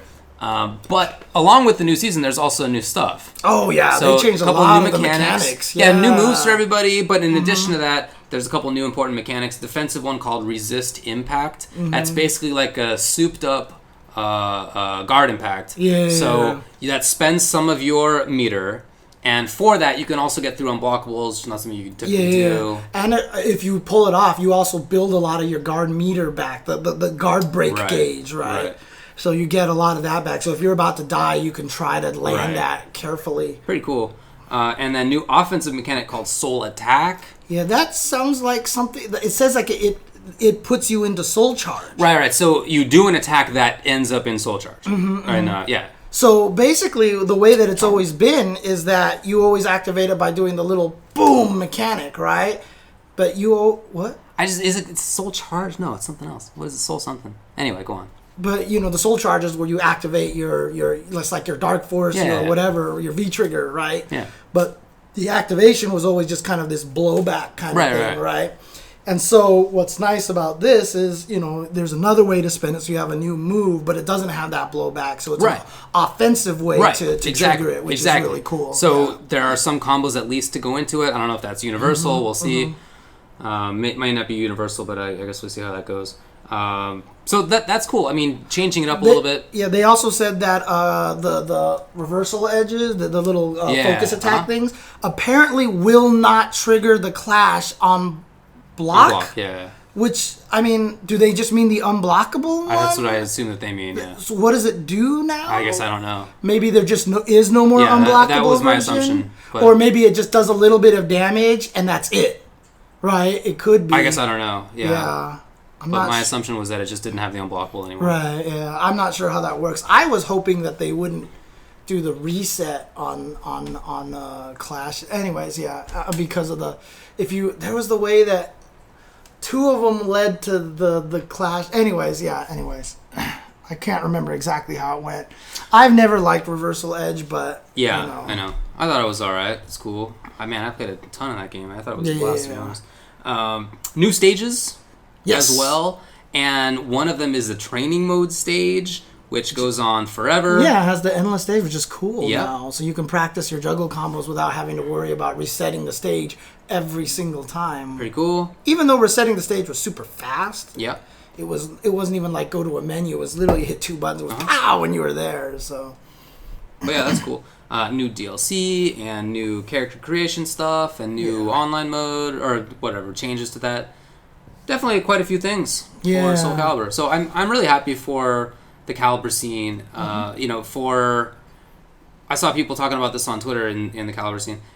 When SC5 came out, within a year, the scene was like competitive scene was pretty small. It really wasn't continuing that well. Whereas in SC6, it came out a year ago now, and people really like it. Doing well. Yeah, they got a new Pro Tour. They got they got new changes in Season 2. They got new characters coming out. That's right, the new Pro Tour. Yeah. I mean, because the thing is, obviously it's not as big as a lot of the other fighting game scenes, but the players who have been Soul Calibur fans really enjoy it, and they're doing a good job keeping the scene alive. Really fun game. Yeah, absolutely. Really happy for them. That's all I got in terms of dedicated fighting game news. That's a lot. That is a ton. There's a ton of stuff. And we haven't even gotten some of the most important tournaments of the year, but we'll do that after this break. No, we're not going to break. Okay, fine. I'm going to hug my cat Cat's and kiss time. my cat. Okay, now I'll go to break. Okay, let's go. And speaking of naked booties for Street Fighter V and stuff like that, I really love how in Guilty Gear, I swear, outside of Faust, they're really doubling down on just making their characters as gorgeous as possible. Yes. Do you see the crouching animation for Kai? No. He just sits there and he brushes his hair. Is it really? Oh, wow, okay. That's awesome. He's just I'm fabulous and I know it. Here you go. Oh, you're gonna microwave it first? Okay. Oh. Mute the mic. Why? Yeah, dude. All like Chip is like Chip is so chiseled now. His face is so chiseled and stuff like that. It's really funny. Faust is the only one that wasn't really like that. His face looks great, but like we were talking about last time, I feel Chip, he just looks too chunky for a character that's supposed to be super fast. Yeah, the pants are weird. Pants are weird, yeah. Oops, hang on a second, guys. There we go. Man. But seeing him in action in some of those match videos, he still looks really fast. It's still funny to see, because I probably still just trained after, like, I still always wait at least, like, 1 or 2 seconds before turning, like, after I stop the microwave. Oh, it's not 1975. Yeah, I know, but it's just so funny. Like, people don't even realize these days that this was even a concern, you know? Because I remember when the microwaves first dropped, like, literally people were like, is this actually safe? Like, when we eat this food, are we going to get irradiated? Right. Like, when we ran the microwave, literally we did not stand anywhere near it. Like, we walked away from the microwave. That's great. And then after it was done, we would sit there and wait like 30 seconds before we opened the thing, dude. It's crazy.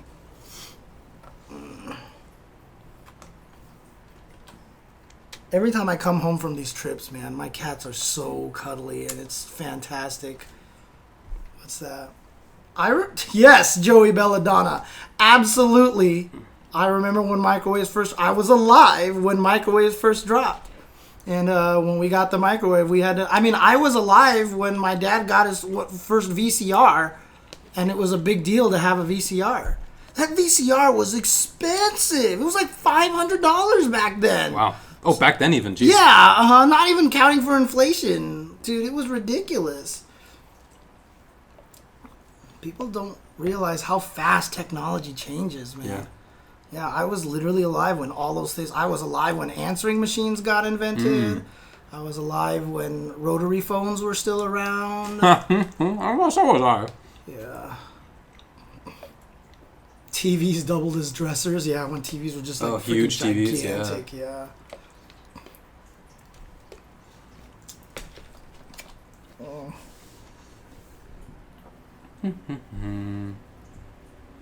Yeah, Jasmine is just super cuddly. She is a very amusing little kitty cat.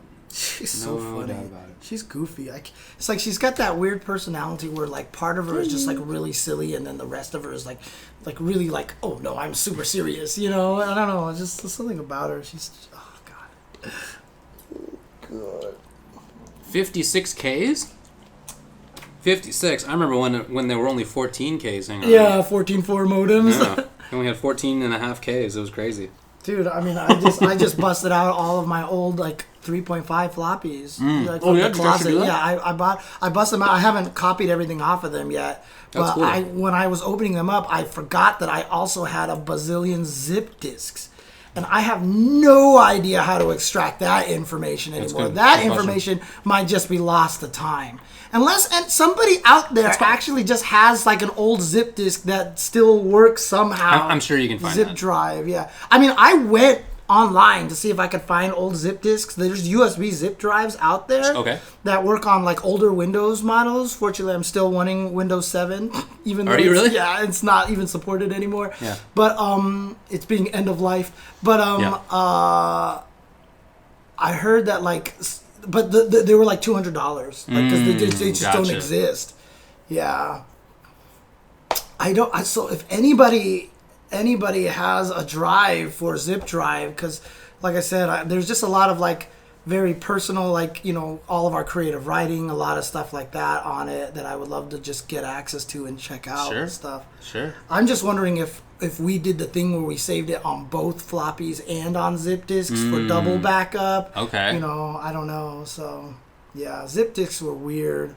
Zip drives, or the zip ones, and then they came out with the bigger zip drives, which held 250 megabytes. I remember that. And now I freaking have a little stupid USB thing that is no bigger than a paperclip that you plug in there, and there's like 20 gigs on there. And oh man, I got 64 gig. 64 gigs? Drives. Yeah, totally. Oh, totally. Dude, I mean, my friend was talking about how much content there is in Smash Brothers, and you look at the cartridge, for the Switch, and it's just this tiny little card. Right. Dude. It's like ridiculous. Right. Anyway, all right. Enough of me being Speaking old. of backup, let's bring the stream back up. Nice. Woo! I like that. Okay. Hello and welcome back to the program. Let's move on to the next topic now, where we will begin by talking about the North American Regional Finals of the Capcom Pro Tour. Yeah, surprising results. I mean, just in terms of how the Capcom Pro Tour is going to line up now. Yeah, we'll talk about the standings after we go through the results. Very surprised, because I went through and did all the storyline stuff ahead of time, and like how I figured things would happen. Like I figured there was only one way Smug could get in, and he got in, not in the way that I thought it was going to happen. So cool. So this was a extremely stacked tournament. It was the last open premier event, the last chance to get standing points for the Capcom Pro Tour standings. That is to say, to guarantee yourself a place in Capcom Cup. There's still going to be a last chance qualifier at Capcom Cup, of course, but 31 of the 32 spots are now locked up after this weekend having happened. And it was listed as a super premiere. They gave 1,000 points to the first place person. And honestly, I think they mistakenly thought more people would show up. But the thing is, you might as well go for the LCQ because it's going to be just as hard to win the LCQ. And it's going to be easier to win the LCQ. Yeah, and if you win... Oh, that's right, because the top 31 players aren't there, right? And if you win there, you don't have to pay for extra travel. You're right. You can just show up. Didymokov basically rolls out of his house in Las Vegas and walks down the street to qualify. Or no, it's in LA this time. Yeah, so somebody in LA walks up and rolls out on the metro to go to downtown LA, and they qualify right there. Yeah, and so I think, and then I also didn't probably account for the fact that a lot of people were just like, I can't win, I can't make it, so forget it. And so literally, the pools were just the nastiest thing ever. Like there was no, like every match could have been a grand finals match, like from the get-go practically, you know. I think the stat was that 3 of the top 8 finishes were all starting in the same pool because it was a 3-out system. I think that was really. Yeah, let me Dang, look through that again. But I think that was true. That's crazy. In any case, extremely stacked event. As far as the way that they handled the points, I'm not sure it was a problem that not as many people entered. So they gave out points to what would have been the top 160 placers. They had fewer than 128, which meant that there were minimum 10 points for everybody. And if you moved forward once, you would get even more, right? So minimum 10. But in retrospect, I kind of like the idea of giving out points to tons and tons of people, maybe even to everybody, because that way you show up and you've already done some of the work, and this sort of feeling as a player of like, okay, I got some points for sure. I think it's pretty good. And winning that tournament, you deserve 1,000 points, dude. I mean, I really honestly feel like the point system needs to be spread further down. The drop-off is too high for next year. And I know they always say they don't want to inundate the tour with too many points, but I just feel like if you're getting third place at half of these premieres, did you really deserve to get like 1/10 the points of like somebody, like the person who won first place? Like you did pretty freaking good to beat all the people to get up there. Yeah. I think you should get more points than that. You know what I mean? So, but again, this is the North America Regional Final, so there were 2 tournaments. Right. So there was the open pool, and then there was the invitational. So after the open pool, we had like it could affect how the open one worked out, and it did. Right, because Strider qualified, 801 Strider qualified through the open tournament, so in the invitational, he could play a lot more relaxed. Definitely. So let's talk about the open premiere first, because it was first chronologically. So the winner of that was Talon Hot Dog 29 with Mabison. Awesome. Yeah. Great job to Talon. I mean, what a cool story, right? Oh, yeah. I was really happy. Very cool. Player from Hong Kong, doing great. By the way, second premiere that he's won. I just want to tell the story that my really terrible pun question that I asked of him. What'd you ask? So I asked him, where did you get your name Hot Dog from? Was it because you're the big wiener of this tournament? Woo! And the audience laughed, and apparently the chat liked it and everything like that, but I did not want to ask that question. So the story behind that question was literally, it was myself, 2 guys from Capcom, and Vicious were just sitting there at a table. And Vicious was like, where did he get the name Hot Dog from? By the way, his answer was great. I loved his answer, and so I was glad that the question got asked in the first place, right? And then so Vicious asked that. He's like, I wonder where he got the name Hot Dog. I've always wanted to ask him. I was like, if he wins, I'll ask him. And Vicious was like, that'd be weird. Like, you won Capcom Premiere. Why is your handle? And I was like, well, how about if I put it like this?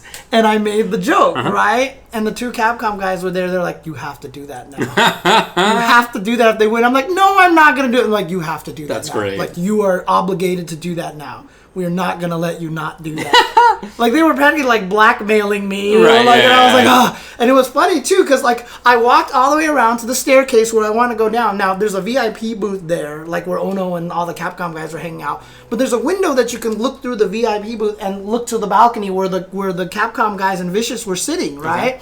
And I'm standing there, and every time Hot Dog won around, they would be looking at me and be going, like, and then a Knuckle Dude would win around. I'd be like, yeah, and they'd be like, no, like, and then Hot Dog was winning, and then when he finally won, they just all looked at me and they're all like clapping and everything, and I was like, oh. Well, I'm glad that you did ask it. His answer about the nickname was something like it was a childhood nickname that he didn't actually care about. He thought it was an animal. He didn't know it was a food. And he didn't seem like he's like that happy that that's his nickname, but he's just stuck with it. And that actually makes me like the nickname way more. Exactly. Way more. And he's like a little annoyed. Yeah, he said, I don't even like hot dogs. He's like a little annoyed to sign up to tournaments with the name Hot Dog 29. That definitely makes me laugh. It was awesome. It turned out that I was really glad the question was asked because the answer was amazing. So. Shout out to Hot Dog. Second place was Knuckle Dude with G, Guile, Cammy, and Rainbow Mika. Yeah. What a weekend for Knuckle Dude. Definitely. The kid power up, dude. That's right. He announced that he and his fiance will Although be having they a kid. said that, he couldn't beat Bonchan because Bonchan had twice the power up. Mouse Problem X got third with Bison and Abigail. Shoutouts to M. Bison for being basically twice in winners finals, although it ended up that Problem X played Abigail in that matchup. Problem X, like after the tournament, was like, man, Bison's going to get nerfed now. I mean, he probably will be, yeah. Sagat and Karen for Bonchan, he got fourth. 801 Strider, SB 801 Strider got fifth with G, then Reciprocity Punk with Karen and Chun Li. Seventh were FAV Sako, Minot, and Liquid Nemo. So Pool A3 had Bonchan, Knuckle Dude, and Nemo. Dang, that's crazy. So the second place, fourth place, and seventh place players were all in Pool A3, which I identified before the tournament as being, I felt, the hardest pool that I can ever remember hearing about. I said that on Twitter. I was like, I think this is literally the hardest pool ever in an open bracket. Right. And yep, there you go. Oh, dude. Oh, God. So Investigation Kona asked, what was the noise about Apex Legends auto-updating on the machines? Hilarious. Yeah, it happened. And because, like, we were sitting there, like we were actually talking, like, some people are complaining about, like, it feels like the machines are lagging and stuff like that. And then all of a sudden that popped up and we were like, it actually was spending some computing power on updating. Like, oh, God. And, like, it was because the machine that was up there had the network turned off, but it started overheating early on, and so they swapped out to another machine, and I think they just forgot to turn the network off on the second machine is what happened. And that's bad. Like, That's pretty bad. Yeah, it's annoying, dude. But, by the way, I just want to ask the chat, like, because, I mean, this is one of the first times. I've done interviews before, but this is the first time I've done, like, on-the-floor interviewing and stuff like that. I mean, I hope everybody liked the questions. I tried to make sure I asked a very specific to that player question, you know what I mean? As opposed to, why did you pick this character? How do you feel about the win or the loss or whatever? Exactly. Yeah. So, okay, cool. And honestly, that one time when we were waiting for Itazan and Nephew to finish their match, like, that was all... The report? That was all just, like... the opposite of Murphy's Law. Like, that was everything fell into place because I was recapping everything. You could see them behind me, so they were like the hurricane in the background, Right. And then as soon as I finished the recap is when everyone went, oh! Like, and I was like, what happened? What happened? It was like the perfect storm. It was definitely good. Cool. It was fun. It was a lot of fun. Yeah. Ninth places were like Tokido, Kichimamu, Takeuchi, Ryusei. Then after that, Infectious, Fudo, Moke, Hurricane. Then go for it. Goofy, Nephew, Phenom, JB, Duo, Kevin, Gachikun, Sien, Kawano, etc. Yeah. It was an extremely stacked open premiere. Shout out to Yanoob, by the way. Oh yeah, he's super good. Yeah, really good for him. So shout out to super him. Good. He had a crazy losers bracket run. But so here's the thing: like Smug got eliminated by Yanoob. Yeah. Right, and so I was like, well, Smug's done, right? because he needed to win. He needed to get third place to get enough points to vault over the highest U.S. player, which was Strider, right? If there was a repeat winner, Strider would have got it even though he wasn't in there. And I figured if Strider made it in there, then JB would fall out, etc., etc. But they all did good. And so literally Punk became the highest seeded NA player to not have qualified. And so he got in. And so his tweet of the fact that he made it into Capcom Pro Tour... Oh, sorry, Smug. Oh. God, I did it again. Yeah. I did it again. When Smug made it in there, his tweet basically saying that he got qualified with the greatest of ease, I thought was the most amazing thing. Well, didn't it take until the next day... Well, until the next tournament to figure that out? Until the NA Technically, finals? yeah, because the last three. And so, in terms of the North American regional finals... And again, I will explain it again for people in the chat that are trying to give me shit about it, but the way my brain works, all right, whenever I picture the name, when I picture the face, the first thing that comes to my head when I try to recall the handle is four-letter word with the letter U in it. Yeah. That's just, for some reason, that's how my brain works. Too weird. And that's how it ends up. I think about the shape of the word. It's even weirder. Yeah, exactly. Street Fighter V Arcade Edition NA Finals. So this was the top 8 regionally ranked North American players. Right. And because Strider qualified through points, 5 of the players in there were already qualified. It was only down to 3 players who could try to get in. Oh, she's going after... No, that's not Jabelia. That is Total Biscuit. Yeah, she's going after Biscuit now. Knuckle Dude won it with G and Cammy.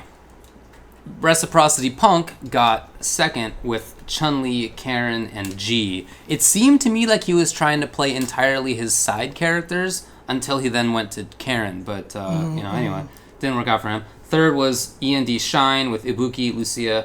He needed to win to qualify. Yes. Which he did not. So he got third, so he did get very third. close, yeah. Fourth was SB801 Strider with G. Then fifth were UYU JB, Rashid, and Idom, Laura, and Poison. And then seventh were Terrence with Chun and El Chicote with Mika. Yeah, I mean, Punk was definitely very upset after the loss. He had a very angry tweet about it. Yes. Apparently, he was saying the machine was lagging. That's why we were taking so long between some of the matches there. Was it like updating... Fortnite or whatever? I don't know. Like, we never saw anything come up after that point. Okay. But he said it was lagging really badly. They switched the machine. They took the time to switch the machine. Said it still felt like it was lagging. They said it might have had something to do with this controller because some controllers, when the Bluetooth battery starts to go bad, that it can be weird. So he kept it plugged in to make it so it was charged the whole time. But I don't think he felt like that fixed it. I don't even know if it was his pad in the first place. I think it might have been somebody else's pad. But he was really, really upset after he lost. And, I mean, obviously, the salt is there. It's just like I said, it happens. It happens. So, hopefully, he's not too mad. Or, like, hopefully he's calmed down a little bit or something like that. I'm not saying, like, he has to calm down. I'm just saying, like, whatever. Yeah, come on. But yes, Way Gamble, CPT Top 31's locked in. We know all the matchups already and everything. Well, I'll mention the list in just a bit, but I just wanted to also say that while it's super cool that so much money was on the line for the open premiere, it was $80K on top of whatever the entrance fees were. I think it sucks that first place gets $50,000 out of that, and that second place gets $10,000. Right. So getting 10 is great. I don't want to make it seem like that's not great, but a $40,000 money match is just I feel like that's like almost unconscionable. No, that's terrible to put 2 players through, I feel. Now, here's the interesting thing. I was talking to Gustavo and Problem X, and I asked them their opinion on this. Okay. I was like, would you like to see the money spread so that first place doesn't get as much more? Yeah. And that we could spread it down to the top 16. Yeah. Right? So they were like, yeah, I think I would be cool if it spread down a little bit more, like, for the first and second place and stuff like that. But they were like, but screw after top 8. They were like, win then, if you want the money. So they would like the spread at the top, but they don't want the spread to down further. What a strange take for rank number... 8 in the entire world problem X to take. What a surprising financial position. With it. Strider agreed with it. Strider, who made 2 top 8s this weekend. Yeah, what a strange position for him to take. Whatever. Just make it. Just honestly, just make it so that it's better spread out. I'm totally serious. Oh man, that's funny. But again, I don't want to make it seem like the money wasn't good enough. Yeah, it's more like I just want it to be spread out. I just want more people to be able to make money doing it. But they definitely sounded like that they would be down if it was like spread, like if the first place got less, just so the other places could get more. Totally. Yeah, for sure. I mean, getting 9th in this event, like it's right. That you still played amazingly. It's incredible. All right. Well, now we know what the list of players who's qualified for Capcom Cup is, right? So Gachikun was in it anyway because he won last year, although he also qualified by points. Then also Luffy, Kichipamu, Zenith, and Smug qualified by dint of taking their regional events, or somebody else won them, and then they were the highest globally ranked player in those regions. Luffy he was in it. He got enough points to still be the top European player because Takamura did not do well. Crimson did not do well in the tournament. And so Luffy was the highest player outside. So he didn't qualify through global points, but he qualified through being the highest region. Do you want to put this up on the screen? Sure. Do you have the link to it, actually, in the doc? Just do CapcomProTour.com/standings. Oh, yeah, that's a good call. That's a good call. Let's do this here. Okay. And we'll put it up on the internet for you. On the program. Smart capture. Let's do this like so. Let's click that away from there. I mean, I don't know, man. Can you take more of it? Well, all right. Well, that's what I was going to do. Fine, so, yeah. So. Cool. So, again, reigning champion Gachikun, he definitely makes it. Luffy, Kichipamu, Zenith, and Smug then also make it. The craziest thing is that Kichipamu did better than Itazan. So, last year's second place, Itabashi Zangief is not in Capcom Cup. Even though, he had a good year. I know, right? He had a terrible year. I don't know. It's wild. Jeez. So, Kichipamu made it. Yeah, Itazan did not. Then... He's got on the line here. Obviously, Punk blew everybody away. He didn't quite get to the 5,000 that he wanted, though. Right. Bonchan second, then Tokido, then Fudo. You're taking a look at the list of players right here. Everybody who made it is a killer, of course. So when you see who didn't make it, you have to kind of think like, wow, who did make it? But at the end of things is where I think it gets particularly... Well, one thing I do want to mention here is that in between 18th and 19th, a 19th, whoever wins the last chance qualifier gets injected into this spot in terms of seeding purposes. So we actually know who's playing each other first round. Okay. We just don't know who the LCQ player is, right? I see. Now, one of the interesting matchups that people pointed out is that Tokido, who's the number 3, yes, is going to play Kichipamu. Yeah, he's not on here, but he's always lost to Kichipamu. Yeah, Kichipamu has dunked Tokido, so that's a tough drop for Tokido. But knowing that in advance, Tokido, well, I'm sure game plan for it. No Gamerby. Gamerby did not make it. Gamerby did not make it. So on the last day is when players like JB, IDOM, and Strider were all qualified, right? I mean, that was literally the last day. So they managed to make it in. Congrats to them for doing so. People who did not end up qualifying, just to briefly say, Gamerby is one of them, but in addition, you had... it's a top 27 because... Wait, Smug as well, right? And I just said... Ow. Okay. Oh, you got catted from below? Yeah, Mena did not make it. She's Moke, attacking Nathan's tail. Gamerby, Haitani, Ryusei, Justin, Crimson, Johnny, etc., etc. There's a lot of players who are extremely strong who didn't make it. Xiaohai didn't make it. MOV, and so on. It's a pretty strong list of players who did make that top 31, as we said. Now, in that LCQ, like Nemo said a couple of years ago, that may be the easiest way because you don't have to contend with the 31 players who are already qualified. So the list of players is going to be strong, but it's not going to be as strong as like this weekend was, for example. So we'll see who else makes it in. I mean, to be honest with you, Itazan has a really good chance. I could see Itazan, sure. I'm sure he'll be there. So, all right. Enough about the NARF? Yep. All right. Fun event, though. I had a good time there. But, Yeah, I feel like I've been to the esports arena way too many times. Way too many times. Way too many times.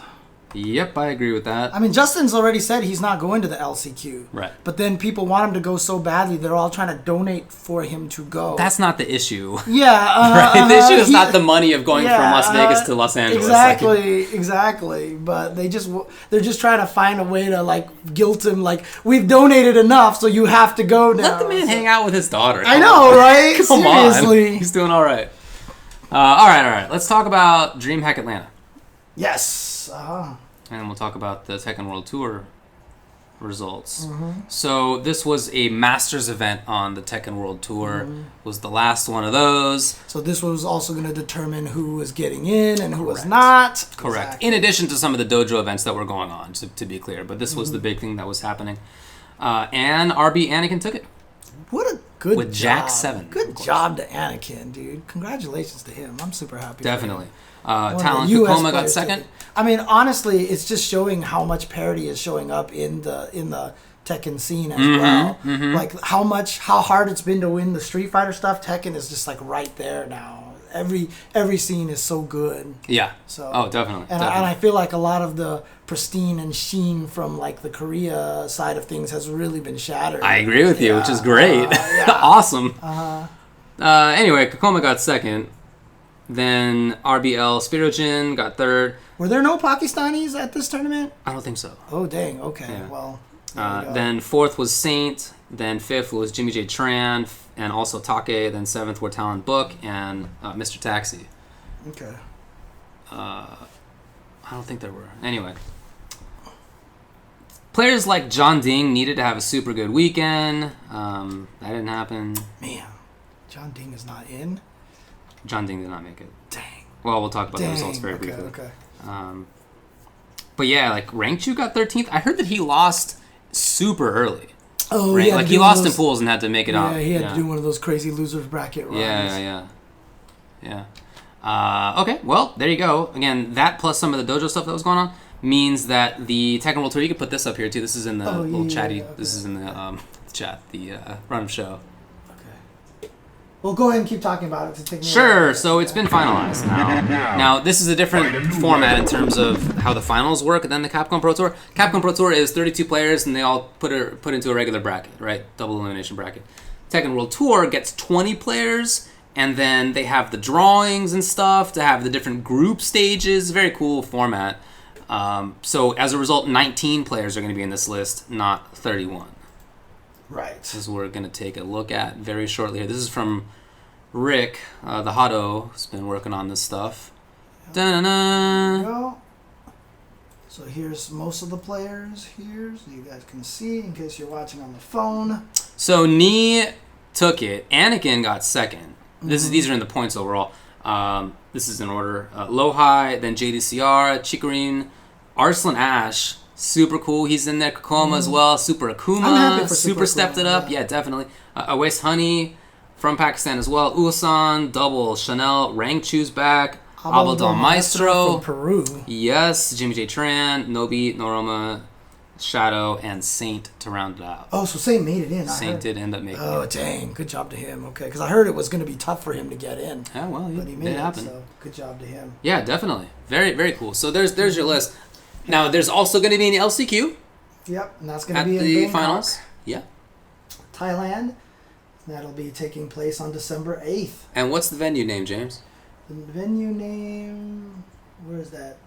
Well, I don't know. K-Bank Siam Pik Ganesha? Are you going to go with that's like K-Bank and not Bonk? I don't know. I'm going to just say K-Bank. Yeah, sure. I'm sure you're right. All right, well, there you go. There's the list. There you go. Ta-da.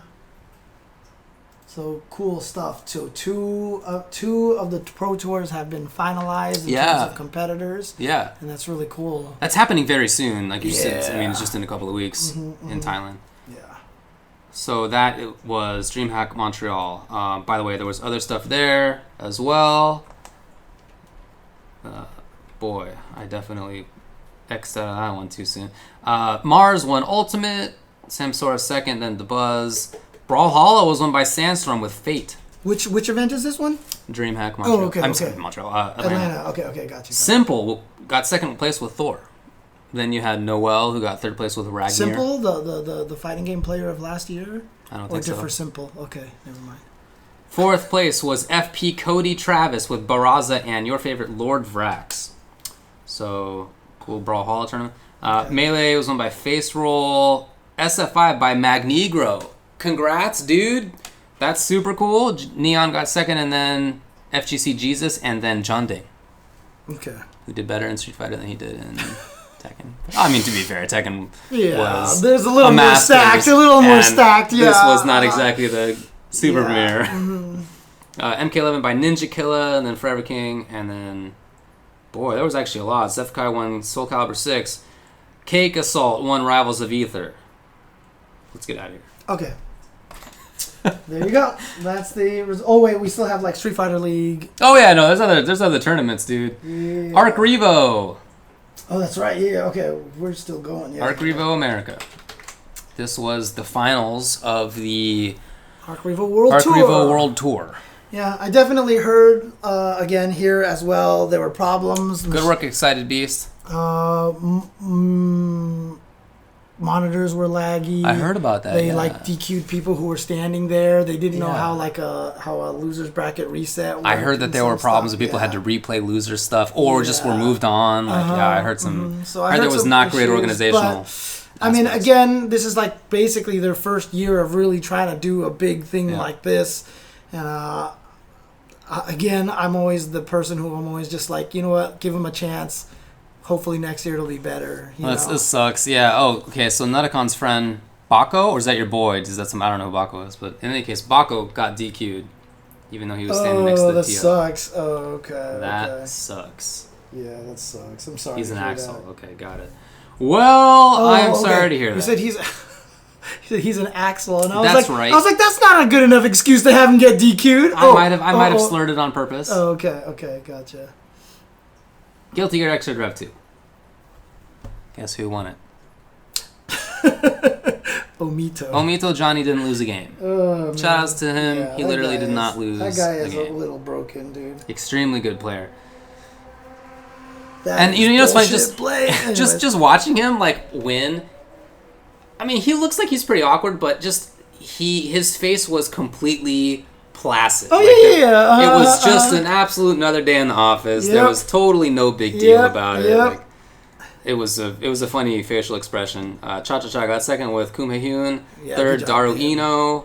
And good job to Lost Soul. Lost Soul got fourth. Illusion Lost Soul. Yes, he was signed to. He's no longer needs to be J1. Correct. So. Fifth were Cat Peon Daimondo with Slayer and Takahara with Ram. Did you say Cat Peon? That's what it says, dude. I don't know. Okay. It's CATPION. Okay. I don't know. There you go. But there it is. Sure. Samito with Chip and Teresa with Jam to round it out. It was good. I watched a bunch of it, even though I don't know much about the game. But it was fun to watch. Okay. BB Tag was won by Crescent Shinku. Yeah. Oh, right. U.S. player. That's what I'm talking about. Let's go. Nice work out there. Kiame got second. Then Base, another U.S. player. Mm-hmm. Nice. Third place as well. Fenrich got fourth. Fifth were Tomorello and Tempest Romeo. Seventh was Koji and also Fame 96. So shout out to the U.S. for showing up. That was super sick. Good stuff. Definitely, yeah. Koji had to play against Jan at one point, which was hilarious. Nice mirror match. Both Hulk Hagar, yeah, it was cool. I'm trying to figure out though, was there any player I'm trying to think of who really had to make a tough decision on which of the events to make it to this weekend? I don't know if there's any. In terms of players? Yeah, probably not. Probably not as much. Probably pretty easy for everybody. Yeah, if you're that strong into the game, you probably don't have to worry about it. So I would think you would be dedicating most of your time into what I don't think. I mean, maybe a Kazunoko or something like that, but I don't think he cares that much about. I don't know that much he outside of Dragon anyways. Ball. Anymore. Yeah. So, I think he Yeah. Okay. BBCF was won by YMST. Well, Tasty Steve as a commentator / personality, he is the most screwed person out of everybody because he has a stock in all three of them, dude. For sure. Yeah. Fenrich got second with Jin, then Naoto third with Rachel and Naoto. Fourth was Yuta with S. Then fifth were Monster and Fuku, and then Tochigin and Soji to round it out. Nice. I heard that was really good to watch, but I don't know what Izanami does, so it's pretty tough for me to watch at this point. But I did think it was really cool that the characters were so diverse. I mean, that's true, I guess, for all of these, but... yeah, everybody in the chat saying that the top 8 for BBCF was super good. That's cool, yeah. I mean, I watched a little bit of it. I don't really know what's happening nowadays. So much it was cool to watch. You definitely got mega catted. Cat hair everywhere. But yeah, BB Tag was a lot of fun to watch. Naturally, Guilty Gear Xrd was a lot of fun to watch too, for sure. Mm-hmm. There was also a Uniside tournament as well. There was, and that was won by Klim. Did you hear, though, that apparently the official pronunciation for the next game is Uniclair? Yeah. They said that at EVO. Did they? Yeah. Oh. I completely forgot. We definitely talked about that at the time. Okay, I forgot. But yeah, when JC they came out and talked about it. Strikes again. Yeah, no, you're not the only person that I've seen say that, but they definitely did say that. Okay. Because I remember remarking on it at EVO, being like, "That's weird." What I fair ever enough, expected. Fair enough. Yeah, there you go. ArcRevo. Okay. Seemed like it had some issues, but look, I mean, I'm sure in the future that will be improved, and they did already say that next year they're going to do it again. It's just not going to be with some of these games. It will be with BB Tag and also Grand Blue.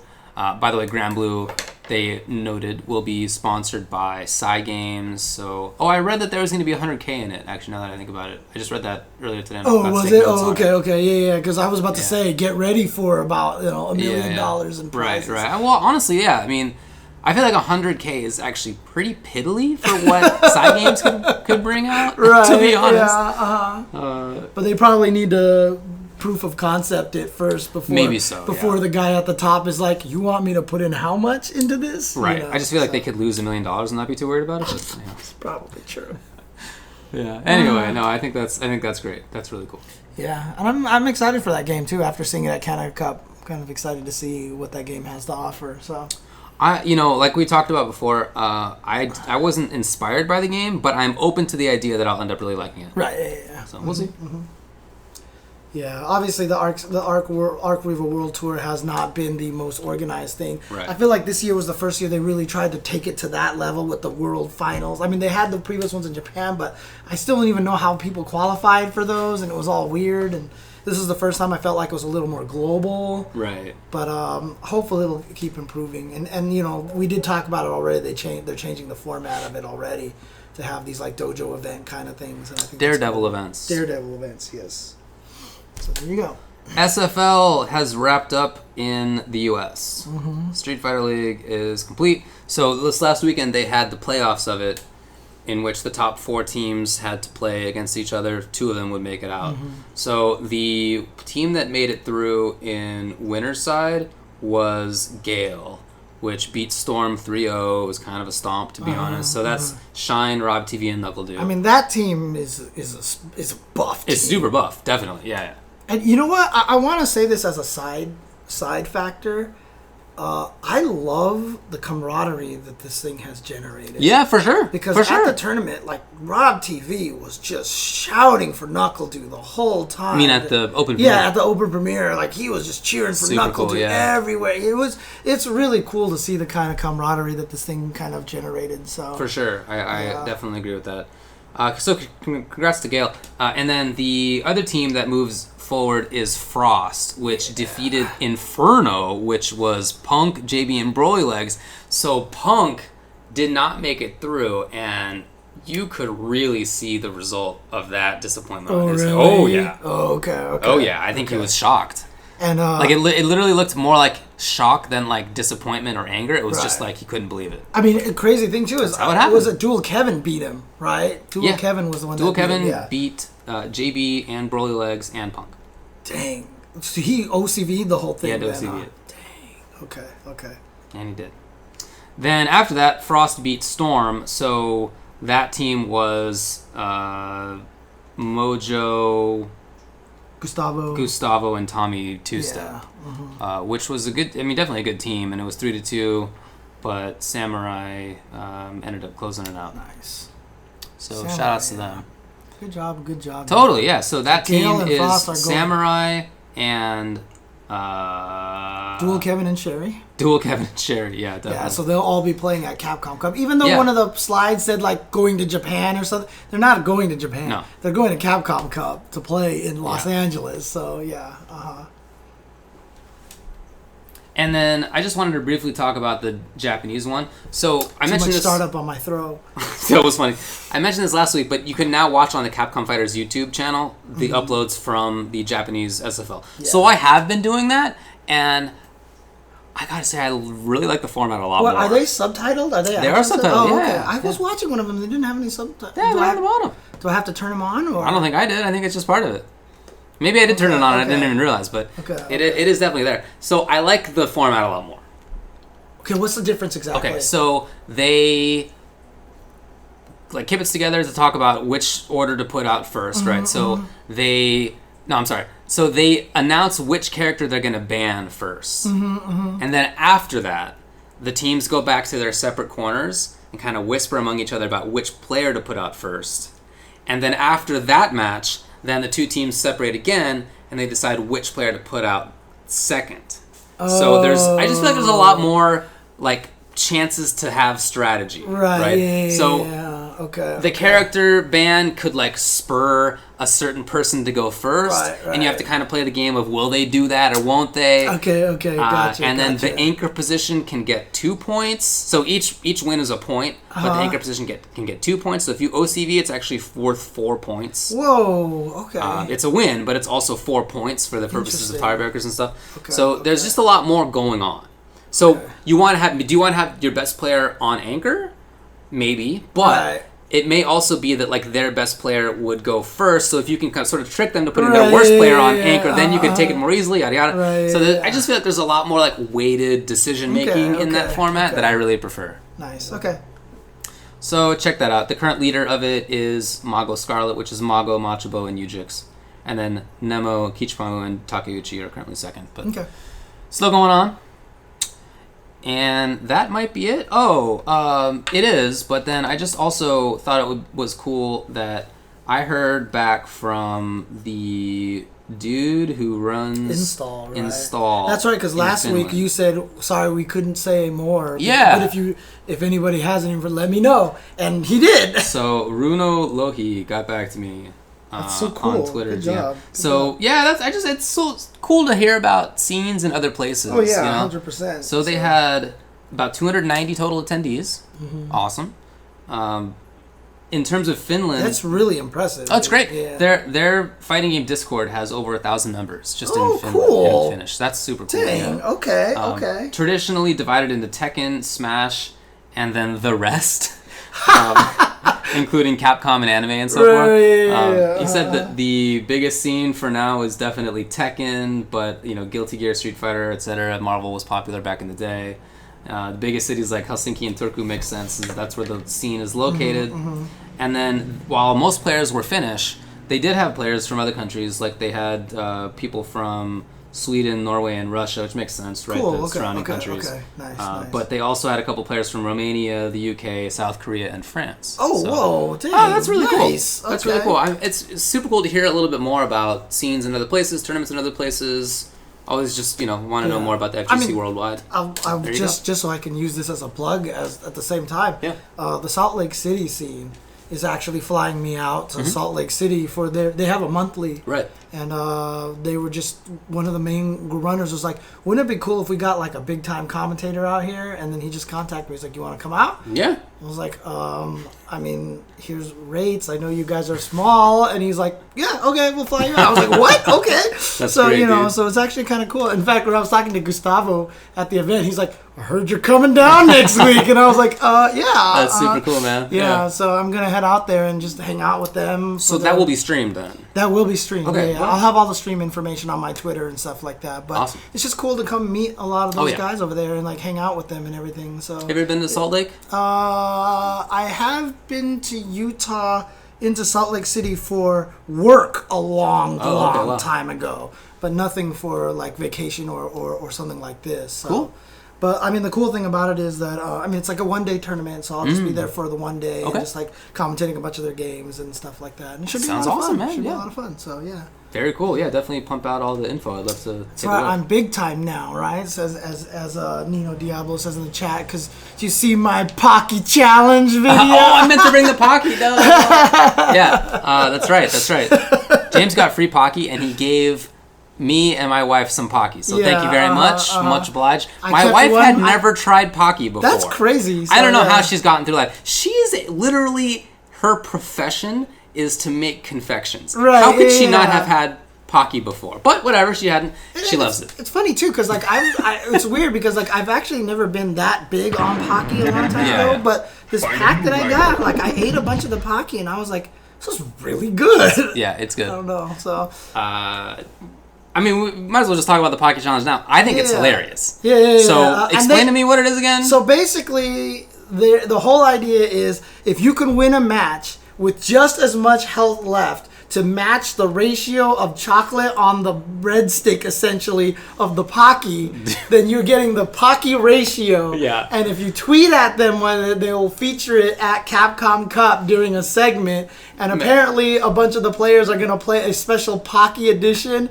And I don't know what that means. You don't? No, okay. I was curious. I don't know what that means. Yeah, okay. Yeah. No, it's so silly and inane that it's great. Dude, they told hilarious. me when I was doing it, like I was kind of doing it in more on that, like doing the voiceover, like it was this professional studio and everything like that, and I was doing that, and they were like sillier, like just sound like you're like it's meant to be silly. Yeah, it's meant to be a fun, goofy thing. Like we're not trying to make it serious at all, and so you know you can hear me kind of chuckling while I'm doing it was good. Stuff it was like well that. delivered. So yeah, it was pretty funny.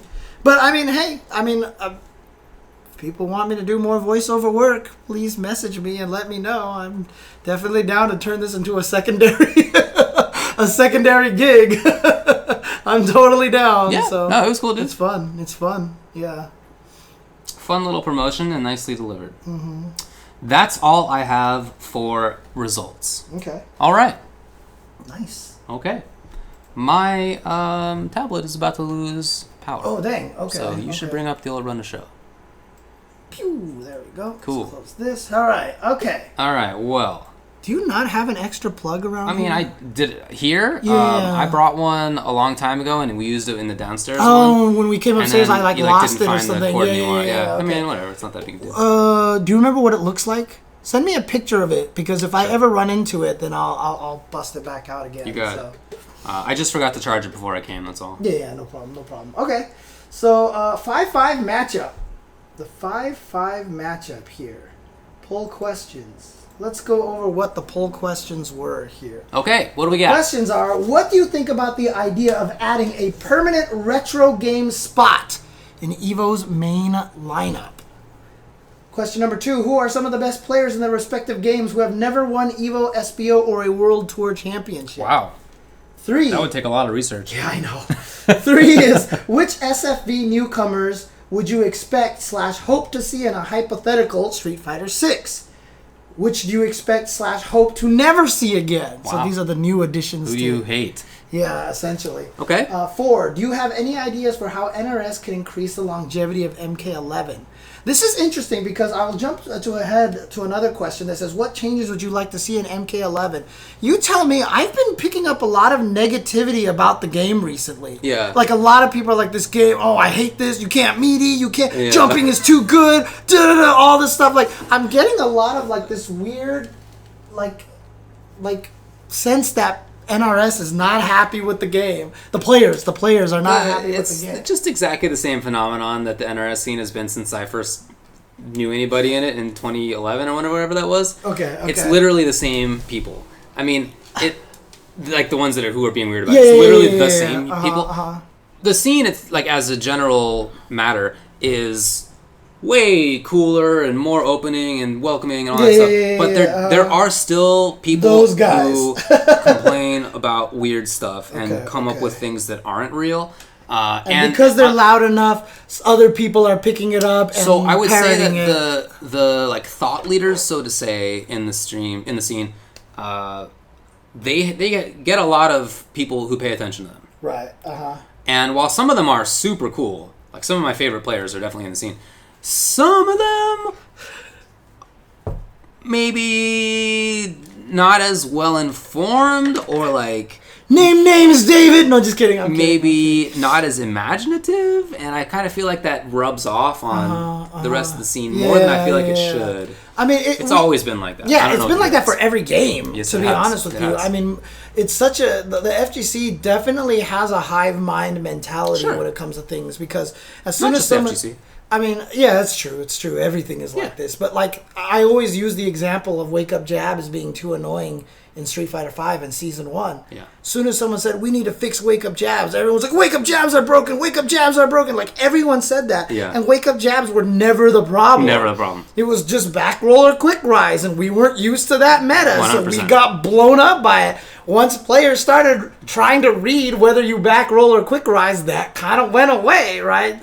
Wake Up Jab still works, but now it's just part of the game because we understand what the real situation was, and it's fine. Yeah, totally. And a lot of people didn't understand, but you had a few people complain about it, and then everybody complained about it. So people are complaining too about Raiden is the worst character in the game. He sucks. Nobody should use him at all.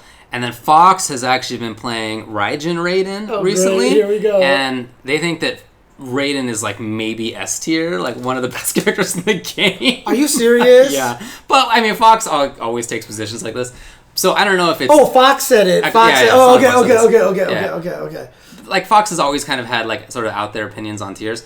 But if the general point is like, actually, Raijin Raiden's pretty good, then yeah, I think that's true. Right. So, you know, whatever. It's always been like that. All right. Okay. Whatever. All right, one of the other questions we move on. What killed West Coast hype?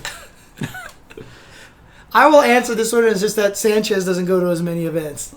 Luca doesn't come out as often anymore. Sanchez doesn't come out to... Well, some things. He certainly comes out sometimes. Who else was loud? I haven't seen Bebop in a million years. A bunch of the people just sort of quit it. And...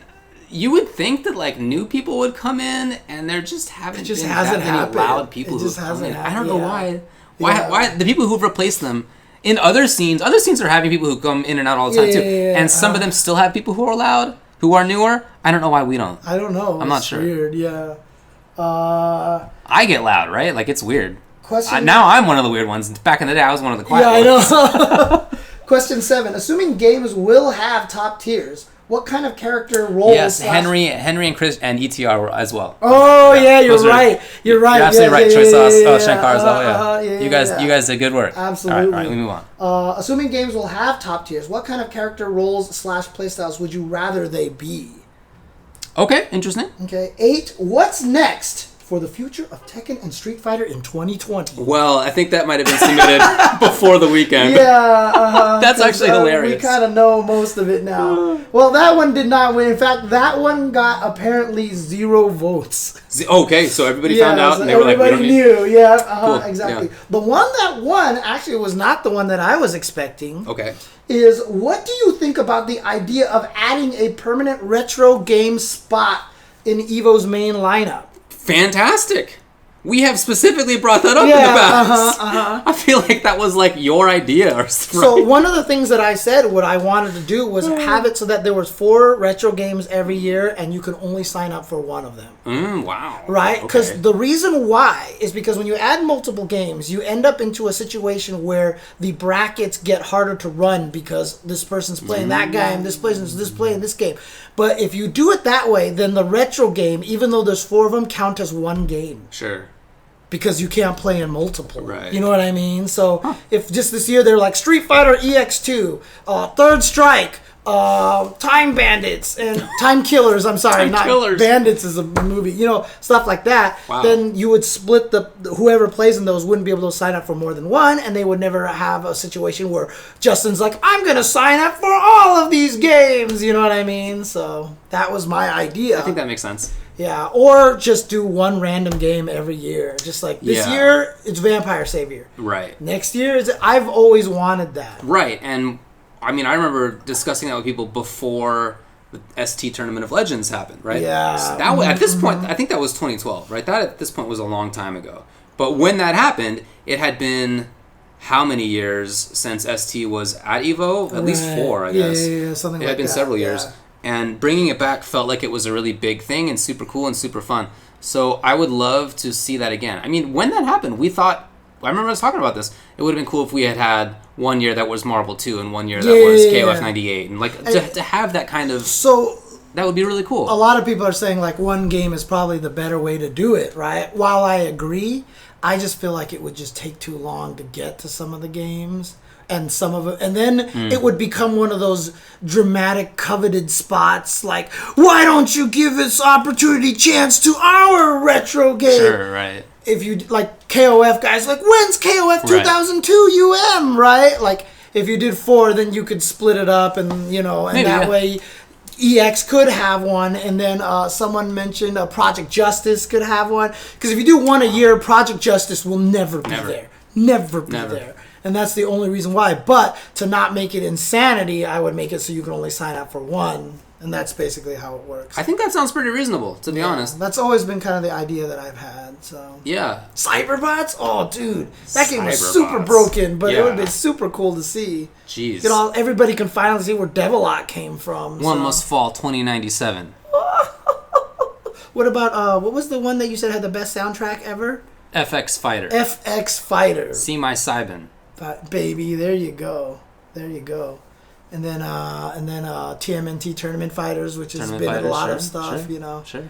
It'd be a lot of cool Eternal. Sure, I thought that game was stupid, but let's do Eternal Champions, dude. If there are multiple games that are available, then maybe you could have 3 that are people really played these seriously for a long time. Well, and then one that's some people were picked up Sailor Moon recently, things like that. Probably one game that would require you to haul CRT into the venue, right?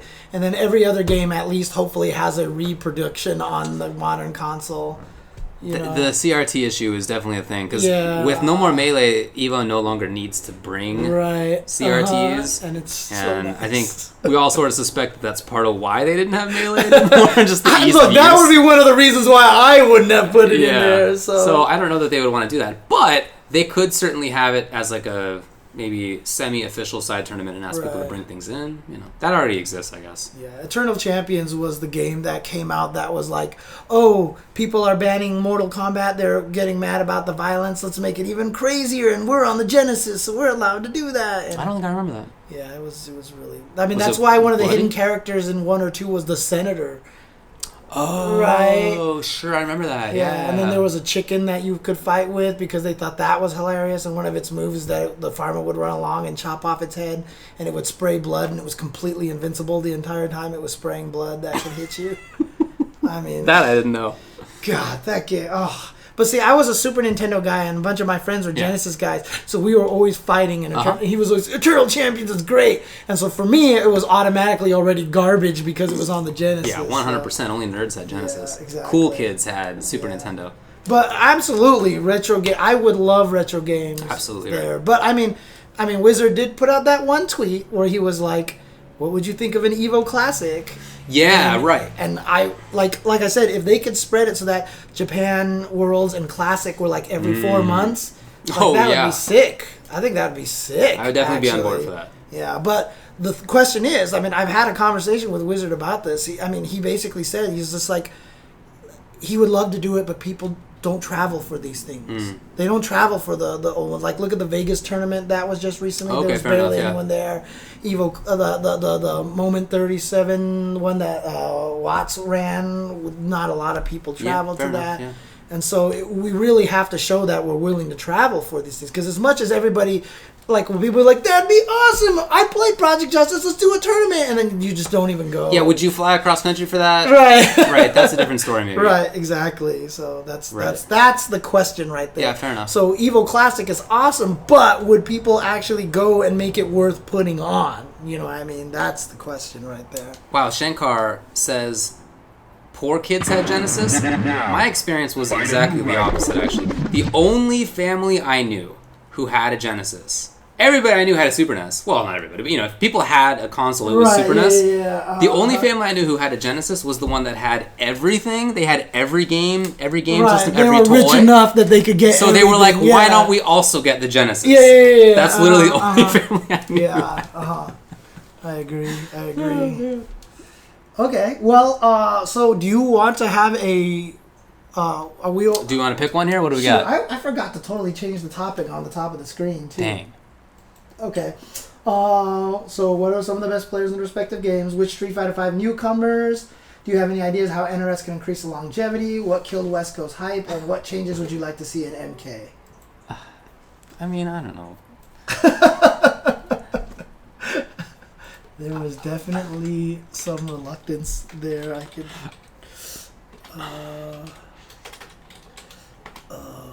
what is this? Sorry. What killed West Coast hype? I just think we kind of talked about it already. That's the most interesting question. Yeah. To me, anyway. The questions about MK are things that, like, I honestly feel like aren't issues. It's already really fun, and I like it, and I wouldn't change it very much. Mm-hmm. Like, I personally feel like that's the most interesting question is what is the history that has led West Coast to being quiet? I couldn't tell you. I mean, I am not really sure.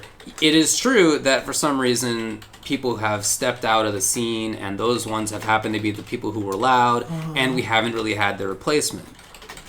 I don't know what else it is. You know, is it something about how Wednesday Night Fights operates? Like, so when we went to Super Arcade before it closed, they had a Marvel Infinite tournament going on that night. Right. That scene was loud. Yeah. They were getting hyped and loud. I mean, they had maybe 25 or 30 people there.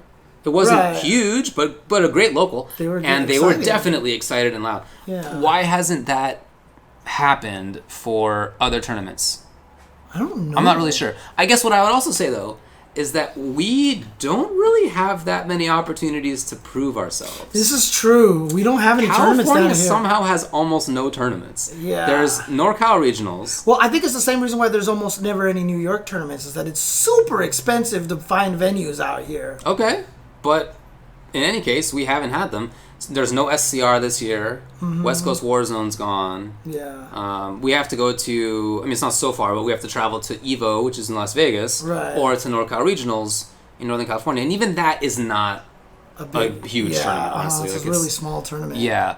So somehow we've ended up with a state of almost 50 million people just having like one tournament?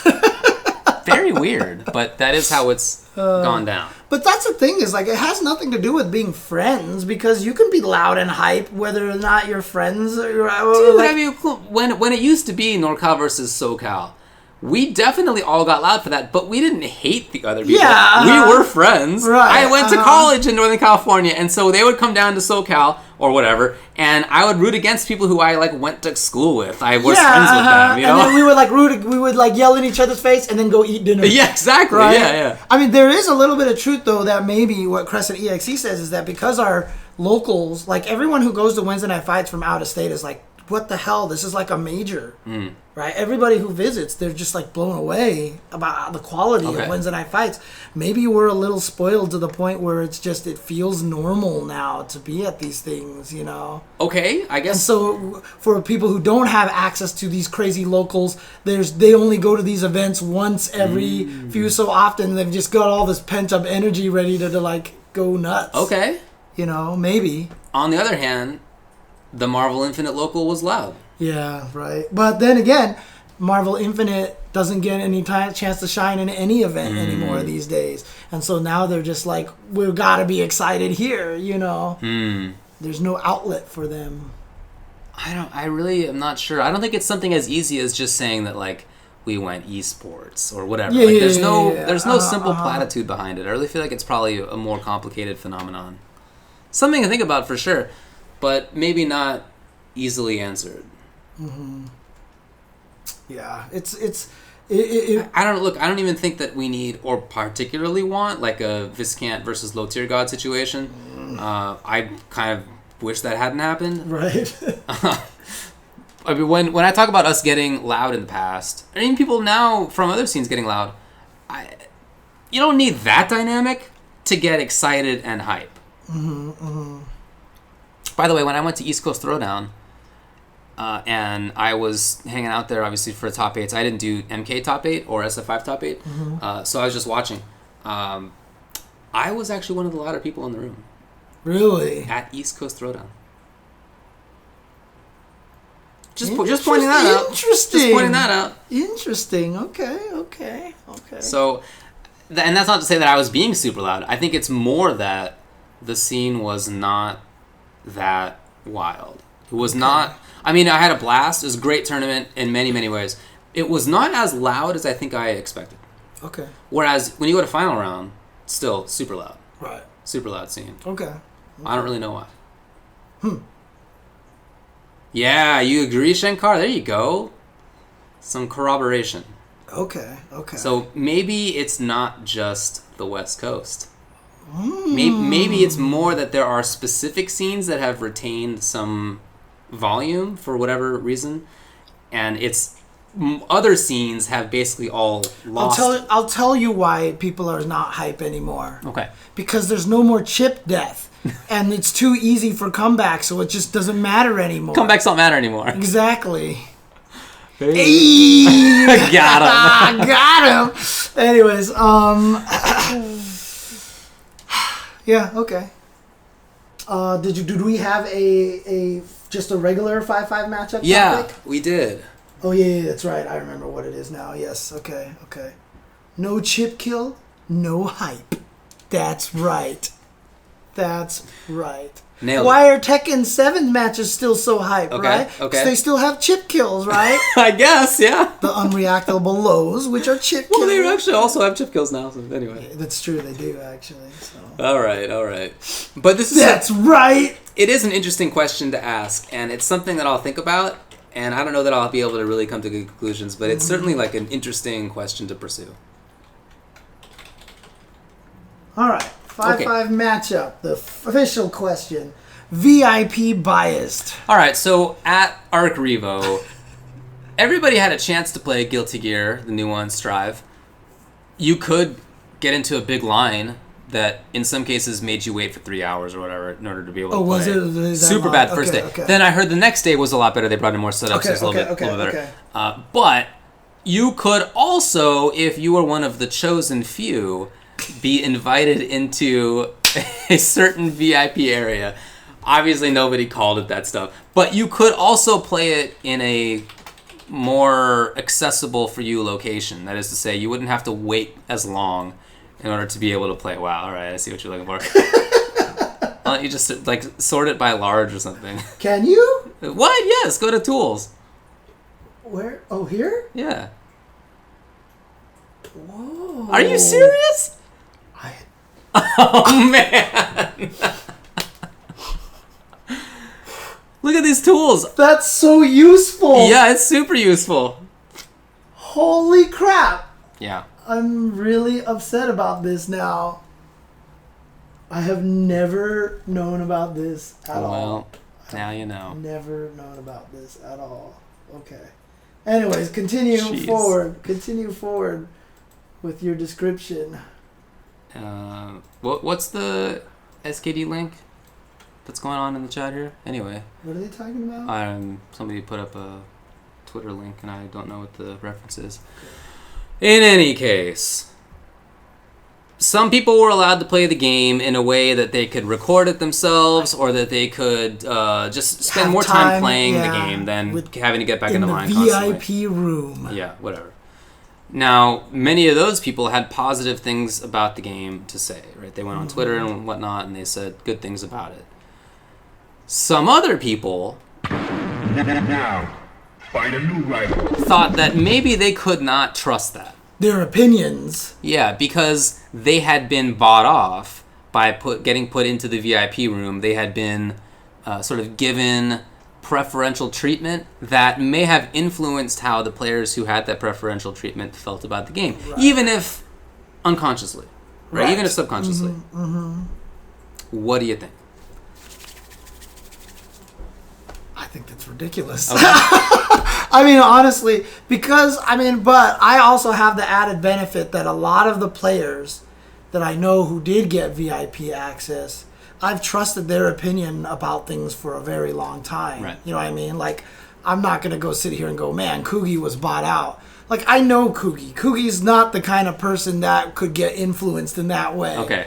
You know what I mean? So, like, I can't see it. I can't see it happening. That's all. So. Yeah, I mean, we are in a position where... Can you go up and click whatever the link was that was a little bit up here? And also, actually, people have actually... Remember that happened in the Marvel Infinite when people were let into the background, so they all thought all those guys were biased because of that same thing as well. All right. Let's see. Let me tell you what's up. They were hardly... So who is this speaking? This is SKD, Super Kawaii Des, right? Basically Top Gear. So, not deliberately lying, says the person who originally tweeted that. He says, but they are 100% biased. If I want to know about the game, I'd rather hear it from people who didn't get special treatment. Okay, fair enough. To which Super Kawaii Desu, actually, SKD responded, let me tell you what's up. There were hardly any English speakers who were actually given VIP treatment, rather than many who happened to slip in. If you want to talk about shilling, this is hardly it. I'd honestly just delete this, LOL. LOL. What was the first tweet in this chain? Yeah, I'm not trusting people who say GG4 feels 100% like GG, who had access to their own GG setup in a VIP room while having the major support of ASW that even Japanese people right now don't have. Dang, that's pretty big. Yep. So, bombastic, one may say. Yeah, that's basically what it was. So there you go. All right. Yeah. Well, we do have an unusual position in which we know these players who were invited in. Mm-hmm. Yeah, I've known Kugi a long time. I've known basically everybody who tweeted about it. Yeah, I mean, look, I trust Olaf. He actually got some access time as well, and he played it. And, sure. You know, I don't think Olaf's going to sit here and like BS me or anything like that. So we know them personally, and it's easy for us to trust what they say because we know them. If you are Dudeface Jones, I don't know who tweeted this, and you don't know these players personally, then honestly, I kind of understand being skeptical. I do think it's often true that access sort of breeds a little bit better of a viewpoint of whoever's giving the access. Dude, I think that is often true. It's just kind of like how a lot of apps on your phone, when they do cool things to you, then they throw out the, will you rate us in the store? Like, they're just trying to catch you in a good mood, and maybe that's all he's thinking it is that, oh, I get access to this room, I'm excited, and like... Well, I mean, right. So you're happy to be in there, which puts you in a good frame of mind. This, I think, is probably the theory. Puts you in a good frame of mind, which means that you will take the things more charitably that you see in the game than maybe you would have otherwise. In addition, maybe you don't want to piss off Arc System Works for the future, because maybe then they won't let you get these nice access positions. Okay. So, I mean, this is like a common critique of journalism and games journalism and political journalism. Like, it's something you see all the time. And I do think that there's credence in that. I don't think that that's like a dumb idea. I do think that there's some reality in that. I just happen to think that the players who were given access, who I know personally, are way more likely to be dicks about it than they are to be like effusively positive about it. The humans who were there, like, that's more what I would have expected out of it, because I know them personally, and many of them are friends of mine. So I trust what they say. But if you don't know them personally, I get being skeptical. Why not? I understand it. Yeah, I guess that's true, because, I mean, there is a lot of that's been happening. You know, some people in the chat are talking about YouTube influencers. They get given products and stuff. And exactly. It's easy to get all happy about it and stuff like that. Yeah, it's easy to get happy about it. It's ezy to, especially if you have money coming in because of it. Hey, that's why I enjoy Pocky more now. Totally is, right. Well, maybe at a minimum, you had another chance to try Pocky. Would you have tried Pocky again? Oh, yeah, absolutely. Oh. I mean, if people had Pocky, Okay, but you wouldn't have sought out Pocky to try it. Yeah. Mm-hmm. So you got some Pocky and you tried it again and you were like, actually, okay, cool. But you wouldn't have had that shift in your opinion if you hadn't just had Pocky.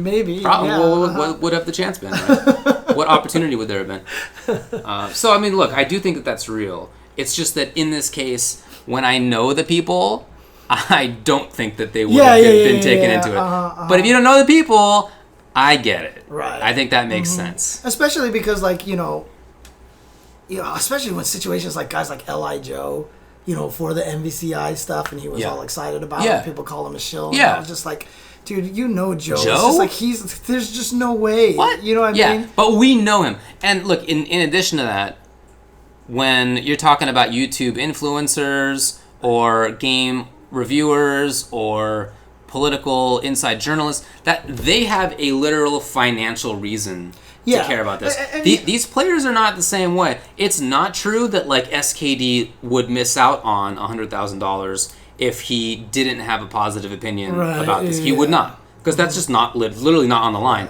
Whereas for those other things, your paychecks do or may depend on you maintaining good relationships, and that may require that you be more positive than you would be otherwise. I mean, look, even Fighting Feng Huang says, it feels like the MVCI situation, so why can't we be skeptical about this too, right? And I agree, if you were skeptical about the previous one, you could be skeptical about this one.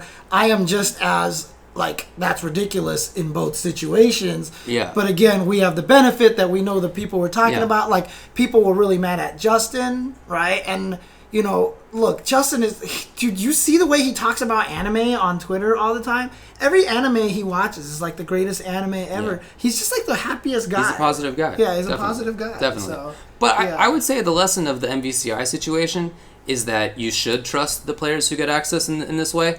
I don't think it's the greatest idea from a PR perspective to have like an exclusive VIP room. That's probably not what I specifically want. But you should... I think trust the players in this situation because they were right about Marvel. Marvel was a creative game. It definitely was. It was sick. And it was sick. I mean, honestly, the gameplay is awesome.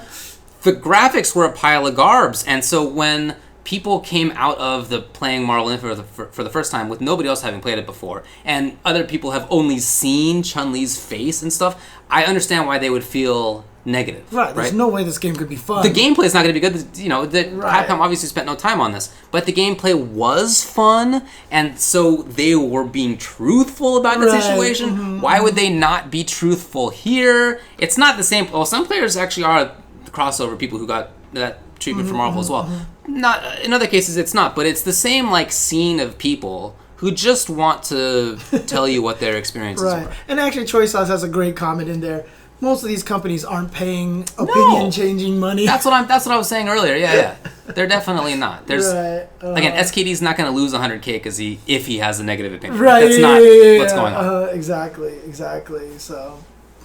Yeah, Marvel was a sick and creative game. It definitely was. It looked ugly. Other problems as well, of course. Missing the X-Men there functions. There were problems, of course. But the game, people were right about the gameplay. Right, it was really even good. To this day, everyone still thinks it's super fun. You know? A lot of people still really like the game. So it's very interesting to be on the inside of what people on the outside come to think of in a conspiratorial way. Yeah, of course. It's my first experience with that was when I was, doing something in the FGC. I know some years ago, right? I forget what the context was now, but I remember thinking wow, people have weird opinions about what motivations of other people are. They're just to sort of mark out a negative.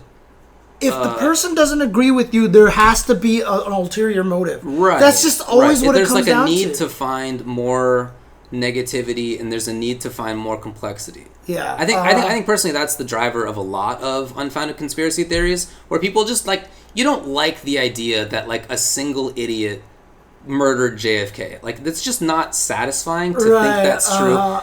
You don't want to think some ass just completely changed the entire world one day. It's scary to think that. So you have this whole concoction of whatever. Right. It's in some ways harder to think of the reality than the fakery of that sort of stuff. And I tell you, this is the 100% reason why I was mad about the Eric Snowden stuff. Because everybody's been conspiracy theorying about that movies all the time, right? And then it turned out to be true. And I'm like, well, now every conspiracy theorist has absolute justification. So there's definitely... Edward Snowden. Edward Snowden. Sorry, my bad. I was trying to hide his name. Oh, jeez. Come on, guys. All right. Edward Snowden paid me to bring him up again. And I was trying to hide his name. He told me to call him... No, just kidding. All right. Anyway, I was extremely pissed about that, although maybe not for the same reason. No, I was pissed for the other reason too. Yeah, totally. Anyway, it's very interesting to be on the inside of what could be considered a conspiracy theory. But I think a lot of people have experienced that right? Like it's you may have experienced that with like some acquaintance that you have who attributes some negative reasoning to like your group's actions or your friend's actions, or maybe somebody at work has this kind of mindset that makes it seem like you are acting for some conspiratorial reason when like you're not. You're just doing whatever.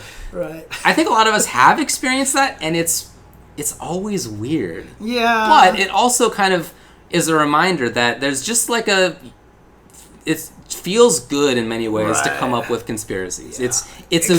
It feels, I think in many cases, a better explanation than the reality. Right, exactly. So, I mean, honestly, I'm not a believer in many conspiracy. I just don't believe in conspiracy theories most of the time. But Epstein did not kill himself. For sure. Of course. There's no question. Anyways, okay. Yeah, the whole VIP bias thing. I mean, obviously there's, like you said, if you don't know these people or if you're on the outside, absolutely it can feel that way. Like these guys are getting plied, to be positive about it. Right. And there is justification to it. There's justification to it. Again, we know the people, so I just don't feel that way. Totally.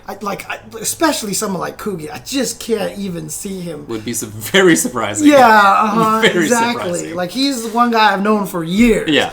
And he has never been afraid to tell me what he thinks about anything. For sure. So, yeah. He's very upfront. Yeah, exactly. So, okay. All right. Let's move on to this. Anyway, they're busting his jail guards now. So. Are they? Yeah, they are. Oh, dang. Okay. Literally, they're going to take the fall instead of Epstein.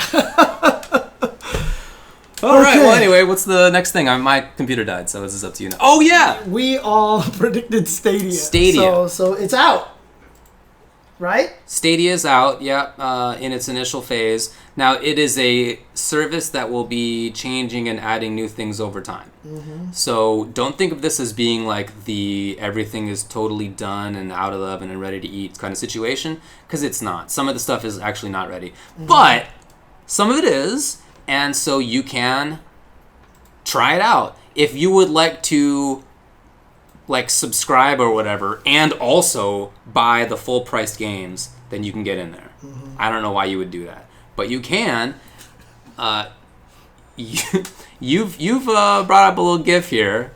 Dude, so it may be a little misleading, to be honest, but it's hilarious. It's a pretty funny GIF, okay? Yeah. I mean, so this is tweeted by one Gene Park, who basically says, here's my Google Stadia review in one GIF. Mm-hmm. This is on the Washington Post Gigabit Network last week. You gotta... Yeah, okay.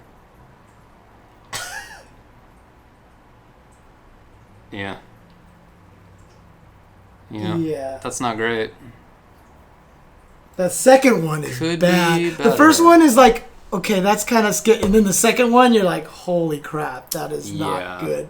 So, that sucks. Now, there are 3 different ways to use Stadia. You use... Oh, man, what's it called? The little dongle that they have. Boy. We even have one. The Chromecast. Chromecast Ultra. So that's one way to do it.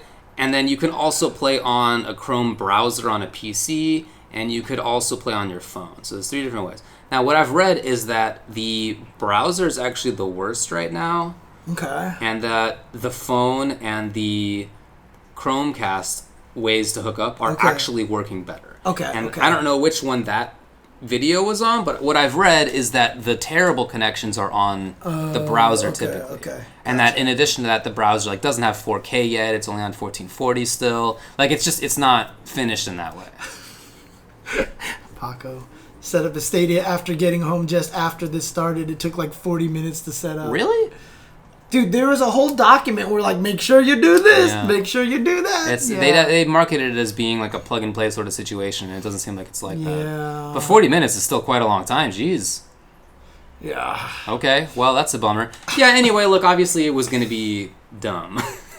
We predicted that, right? Yeah. Stadia probably even predicted that, Yeah, so I'm not...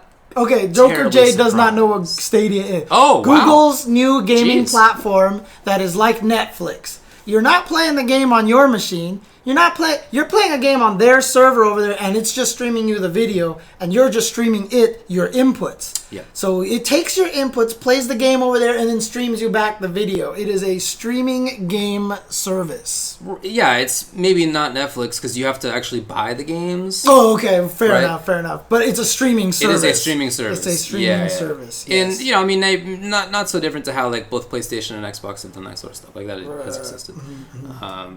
They just said that it was going to be way better tech than it seems like it may actually be. But again, it's early in the service, and we'll see how they improve it and yada yada. Maybe it'll be better in the future. Mm-hmm. Yeah. Anyway, I'm definitely not interested and haven't been interested. But it's been interesting to see people's takes on it. Yeah, cloud gaming platform. There you go. That's basically it. Yeah, so you're right. PlayStation's done stuff like that before. Yeah, it's not a new idea. Yeah, all that stuff, like, I just never paid attention to so badly. I went that to CES in, I don't know, mid-2010s, maybe it was 2013, CES, 2014, a long time ago. And this was in probably it was in SF4 days, because they had Street Fighter 4 on whatever the streaming service was. I don't even remember what was showing it off there. And they were like, hey, come play the games, see how good the latency is. And I was like, pretty negative about it from the start. But I was like, all right, fine, I'll try it. And it was just absolutely impossible to do anything in the video game. I mean, it was literally 2 seconds in advance in a fighting game. Like, don't you play fighting games like this? So here's a story. I played versus somebody who did do that. And I got my butt kicked. Of course. I got killed. Of course. Because I was trying to play, like, a strategy game, and they were washing the keys, and they blew me up. Dude, it was terrible. Oh, man. So, anyway, that experience has put me off of streaming games forever. The embarrassment and shame of that moment has killed it for me. It would for me. Everybody knows how salty I get, dude. Yeah. I would have just been like, screw this. Right? Yeah, I just walked away. I'll never do this again. I actually left after one round. I would imagine so. Walked away. I would imagine so. Anyway, I don't know if it's that bad when it comes to fighting games or anything for Stadia, but the conclusion is this is not a new idea. They just said that they were going to do a better version of it that has existed. Like, we have before. Google money, we can do exactly. stuff Right. With that this. it would be better. Mm-hmm. Yeah, and it it may be better than how it was back then, but it's still not going to cut it. I just, especially for fighting games, I just don't think that there's ever going to be a way that it's going to work. I saw people talking about this on Twitter.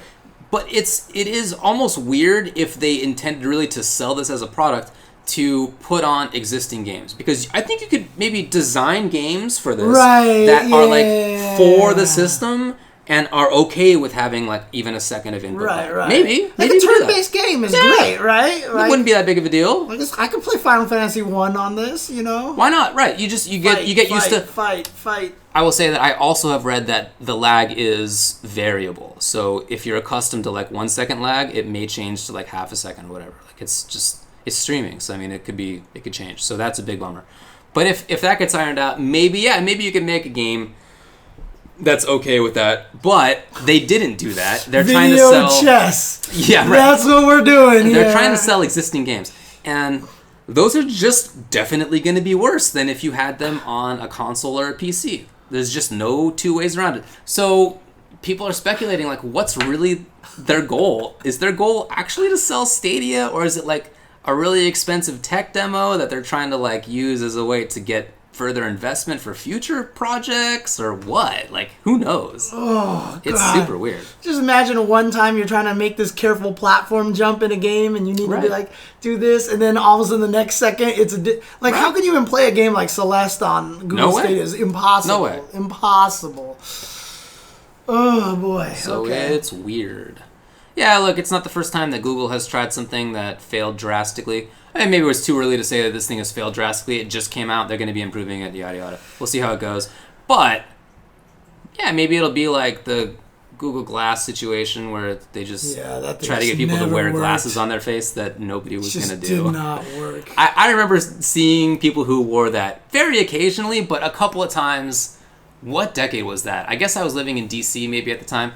And a couple of times I saw people walking around with Google Glass. And have you ever used one? No. But I remember being weirded out that this person had glasses that had cameras in it. And I didn't want to be there. I've actually used it. I did not want to be there time. on that. Okay. It was just not cool. It like the picture that you can see in the corner is so small. Like you can't get any sort of significant UI in there. Like I just didn't feel like it was gonna mount. Like I was like skeptical about it. Then I tried it and I was just like, there's no way that this is gonna become anything. It's like this can't be successful. This can't be successful. Yeah, so. Well, it was not. We'll see if that kind of thing comes back. I mean, I figure eventually we'll all be part robot, or maybe the future robots will be part human. I mean, honestly, the having some sort of crazy technological nano contact lenses is more realistic. Right. That just turns your vision into a HUD. You know what I mean?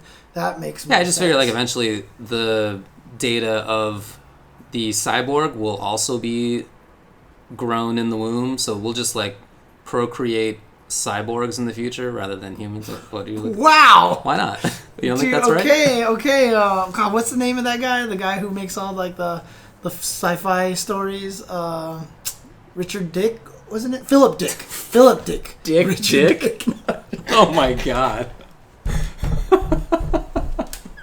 Dick. Oh, that's gonna get me. I'm gonna be falling asleep tonight. All of a sudden, just bust out laughing and wake my wife up and the cat's up.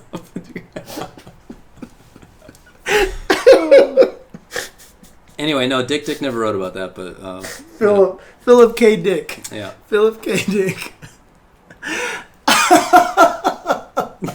That is your next stream name, dude. That's a great idea. That's a great idea. God.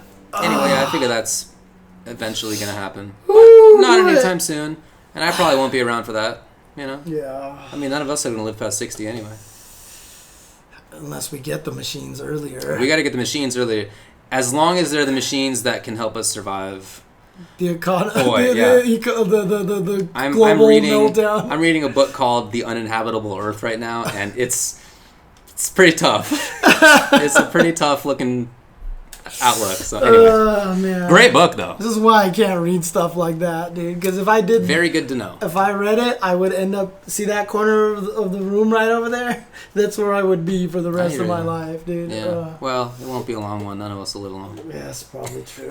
Come on, man. We'll see how it goes. All right, fighting game news. I don't think there's really much left to say here about fighting game news. We went through most of it. Street Fighter V, Guilty Gear Strive, MK11, Sancho, Soul Calibur, Stadia, we talked about that. Yeah, so there's nothing that way. But community-wise, there was the Esports Awards. The Esports Awards. You say that like it's interesting. I mean, honestly, the happiest one for me was Vexany getting the Photographer of the Year award. How cool is that? Oh, that's so very awesome. Cool. Very, very cool. She's captured some of the best fighting game images in recent history. Oh, yeah, no doubt. Like the Arslan Ash one. Oh, what an amazing picture. Tasty Steve floating in the air. Amazing. One. Yeah, it's amazing. She's great. She's done other She also esports as well. Wasn't she one that caught the Sonic Fox and Combo Breaker, like winning with the whole crowd out there? I think that was hers as well, yeah. She's so good. So she won Best Esports Photographer, which means that at least Arslan Ash, at least his image won something at the Esports Awards. How have you not seen the floating Tasty Steve picture? Wow, searching for Vexany floating Tasty Steve worked. That's great. That's amazing. It's an amazing pick. Yeah. And well, I guess I'll let you see it first if you haven't seen it. But yeah, there's old Stevie boy. We're not talking about the Game Awards right now. We're talking about the Esports Awards, which are totally different. What the hell was it called? Anyway, James is looking for it. In addition to that, Sonic Fox won Best Esports Console Player of the Year. There's some phrasing like that. So congrats to Fox, and then Their speech was good. It was about like maintaining mental health and being open with yourself, and it was a great speech. So shout outs to Fox, who continues to be excellent. But this picture is amazing. This picture is incredible. Steve does not remember this. I asked Steve that very night. I was like, hey man, I saw it, because maybe it was the next day, whatever. I saw the pic, and I asked him about it, and he was just like, I don't remember that even happening. Well, did I jump? I guess, but I don't remember that. Dude, there was also, you can see in the background where he picks up the chair and shakes the chair. And he doesn't remember that either. He did not remember shaking the chair. He does not remember that. Did not remember it. No. He just gets carried away. It's great. He's just like a ball of energy, man. Steve, in a way that I've often said this, no other commentator is. Nobody. He's the of all the people who do commentary, he's the only one who's like naturally acclimated to an entertainment situation. Yeah, who's naturally that hype. Yeah. You know what I mean? So it's so good. It's so good. He's awesome. Anyway, shouts to Vexany. And then Fox won Console Player of the Year, like I said. Was there anything else that FGC did? I got it in the notes there. Console Player of the Year. No, those are the only two that you listed. Anyway, obviously the awards are a pile of crap. Right. Congrats to, oh man, I didn't write it down, but it was like AT&T for winning. That's right. Best product esports evangelist or something, like product evangelists or whatever. Some just god awful, obvious shill nonsense. Yes, I'm serious. It might not have been AT&T, although they were definitely one of the nominees. They were not one of the nominees, but did they win it? The nominees that I recall were AT&T, DHL, State Farm. That's right, yeah. And then some less ridiculous ones as well, like HyperX. Oh, maybe HyperX won, now that I think about it. Man. But yeah, anyway, it is absurd. Congrats to Richard Lewis for winning Journalist of the Year. And then he proceeded to just shit on everything. And then he was a dick about it, which is... I mean, whatever. We've talked about this, but, you never know if you're going to get the dick or the nice guy. Right, they both exist in the same body, and you never know which one you're going to get. So, I don't know. Yeah. Oh, boy. Okay. Then there's another Game Awards. Okay. The Game Awards. And they have Best Fighting Game Nominees for the Best Fighting Game. And I'm assuming this is games that came out this year. Correct. It had to be this year. Right. So Dead or Alive 6. Okay, sure. Jump Force. Wow. Mortal Kombat 11. Totally. Samurai Shodown. Sure. Super Smash Bros. Ultimate, which should win. It'll probably win. Yeah. It's going to be between that and Mortal Kombat for sure. Yeah. It'll be one of those two. I mean, Super Smash Bros. Ultimate is just this ridiculous of a game. Yeah, those are... I mean... That's true. Smash did come out in 2018. Yeah, but it was since the last December, awards, basically, is what it was. Mm-hmm. So, it fits. Yeah, it'll be either Mortal Kombat or Smash Bros. Mm-hmm. Whatever. This is a pile of crap. If the world is right, then it will be Samurai Showdown, so... There's Jump Force will be There's no above chance. That, yeah. I mean, obviously, it's very silly that Jump Force is nominated. Right. You feel like they just needed another nominee and they didn't know anything else. Well, Smash Ultimate also got nominated for Game of the Year and Family Game. And Evo was nominated for... before I get to that, the fact that Smash Ultimate was nominated for Game of the Year... Yeah. I mean, it's like when you see a movie in the Oscars that's nominated for Best Foreign Picture that's also nominated for Best Picture. Okay. What's going to win Foreign Picture? Because clearly if any of the other movies were better than that, they'd be nominated for the... Right? Yeah, so Super Smash Ultimate is nominated for Game of the Year. Congratulations as to for Smash Fighting Ultimate Game for of winning the, Fighting Game of the Year. Yeah, exactly. It's also nominated for Fighting Game of the... It's like, hello. Yep. Congrats to Smash Bros. For winning Fighting Game of the Year. But then Evo was nominated for Esports Event. For sure. And you could tell the care and love that they have for the fighting game community. Oh, yeah. Because they couldn't even use the correct Evo logo. Did they not? They used the Evo Japan logo for nominating Evo. They used the Evo Japan logo. That makes me happier knowing that. Because my headcanon is that all of these awards are completely vapid ways to sell products to people and basically just marketing positions, or else just sort of like masturbatory, self-congratulatory nonsense.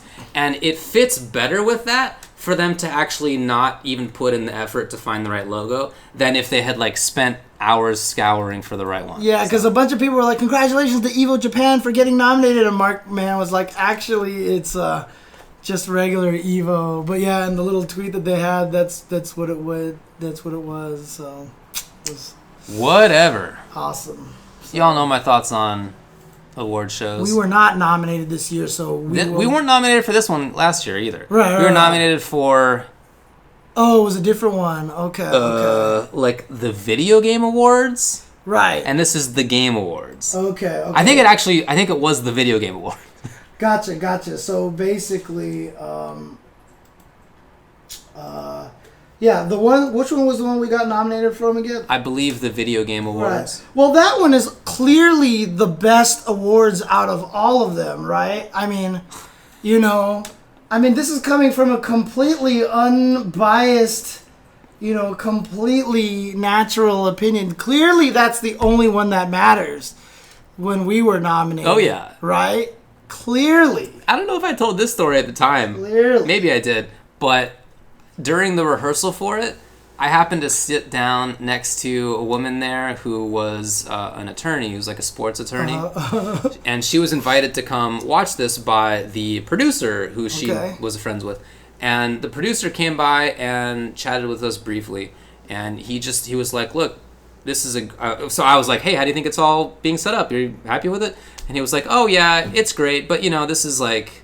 We just got to get on the ground floor of this. Like, this is going to be a great way to sell product in the future. Like, it's going to be a good marketing platform, and we have to get on top of this now. And this is going to be the first time that it's broadcast on, like, TV. I think it wasn't live, but it was broadcast on TV later. And it was just very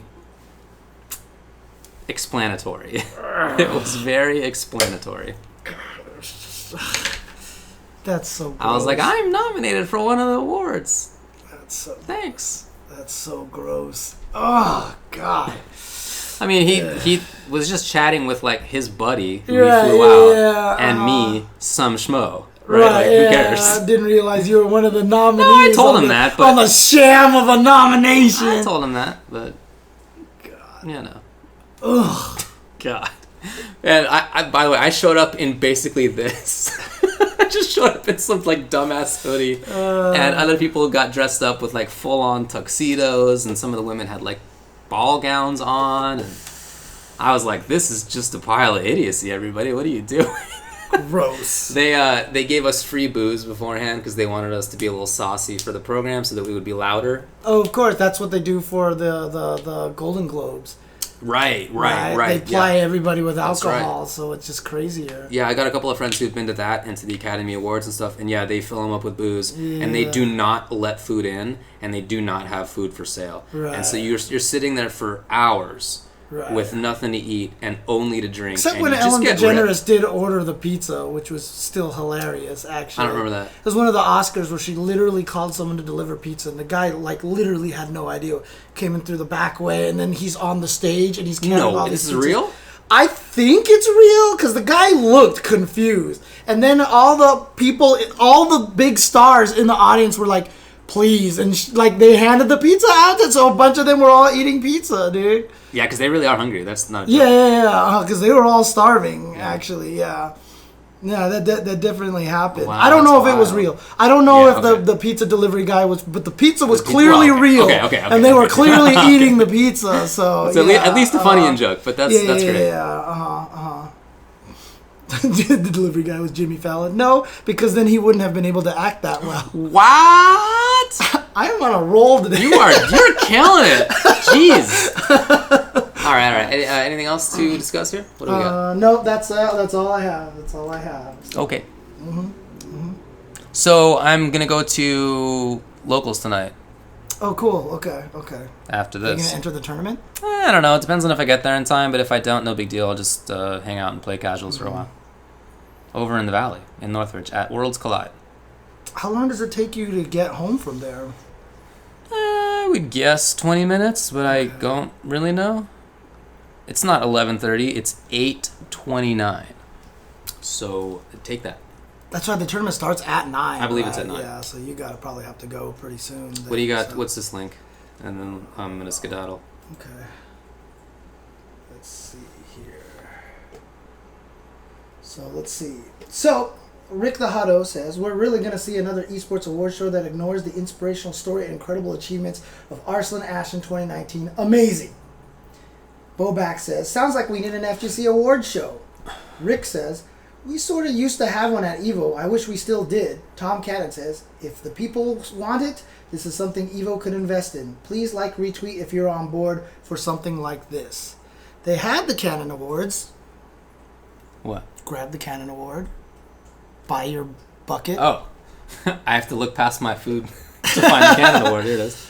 They used to give out awards. And we definitely have the award here. Bucket, by the way. Bucket. I'm not eating out of a bucket. Your tub of food, yeah. My tub, even better. I mean, I like the Cannon Award because I made up the Cannon Award. You did make it. I yep, actually created the Cannon Award. It was my idea. Yeah, it's really cool to have gotten that. There's no doubt. That is a career highlight. And I told them I was not able to win one. I told them I cannot win one because I created it, and I did not want to be a guy who got an award that he created. So they gave it to UltraChen. Yep.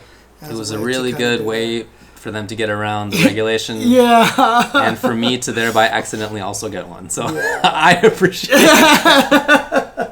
But there you go. So, I mean, both of us were such the early commentators anyway. We kind of established a lot of stuff. Okay. Just kidding. But yeah, no, they stopped giving this because I think it really, honestly, it was getting kind of political at some point where some people were like, why don't I have one? And it's just lame that way. But, I mean, it would be cool. They used to even do stuff like, Newcomer of the Year at the event. That's right. They gave it to, what was the name of the kid that was playing Marvel? Oh, yeah. Nemo. No. Good night, everybody. All right, here, take this.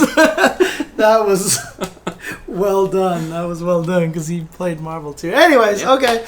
All right. Thanks, guys, for tuning in. By the way, I also do want to just give one more shout outs. I am wearing my Kylie Morgan shirt. Oh. I'm wearing my Kylie Morgan shirt. Check it out. Yeah. Okay, wow. There you go. She confirmed with me that I am probably the #1 Kylie Morgan fan, Sweet. So I am now officially president of the Kylie Morgan fan club. Wow, that's cool. And so there you go. In case you guys don't know, Kylie Morgan is a wrestler, an amateur wrestler in Canada, working her way up. She's done cosplay in the fighting game community before. Correct. She's been part of the fighting game community in the past. Oh, yeah. Good friend of ours. So totally. There you go. Alrighty. All right. Thanks, guys, for tuning in. Bird 'em. By the way, the kid's name was Noah. Noah, that's right. Yes. Thank you. I'm going to go read some Dick. Robot stream. Was that Robot stream? The robot stream of electric sheep. That's what it is. Thank you. Yes. There you go. Thank you guys for tuning in. Take care. Have a good night. Peace out.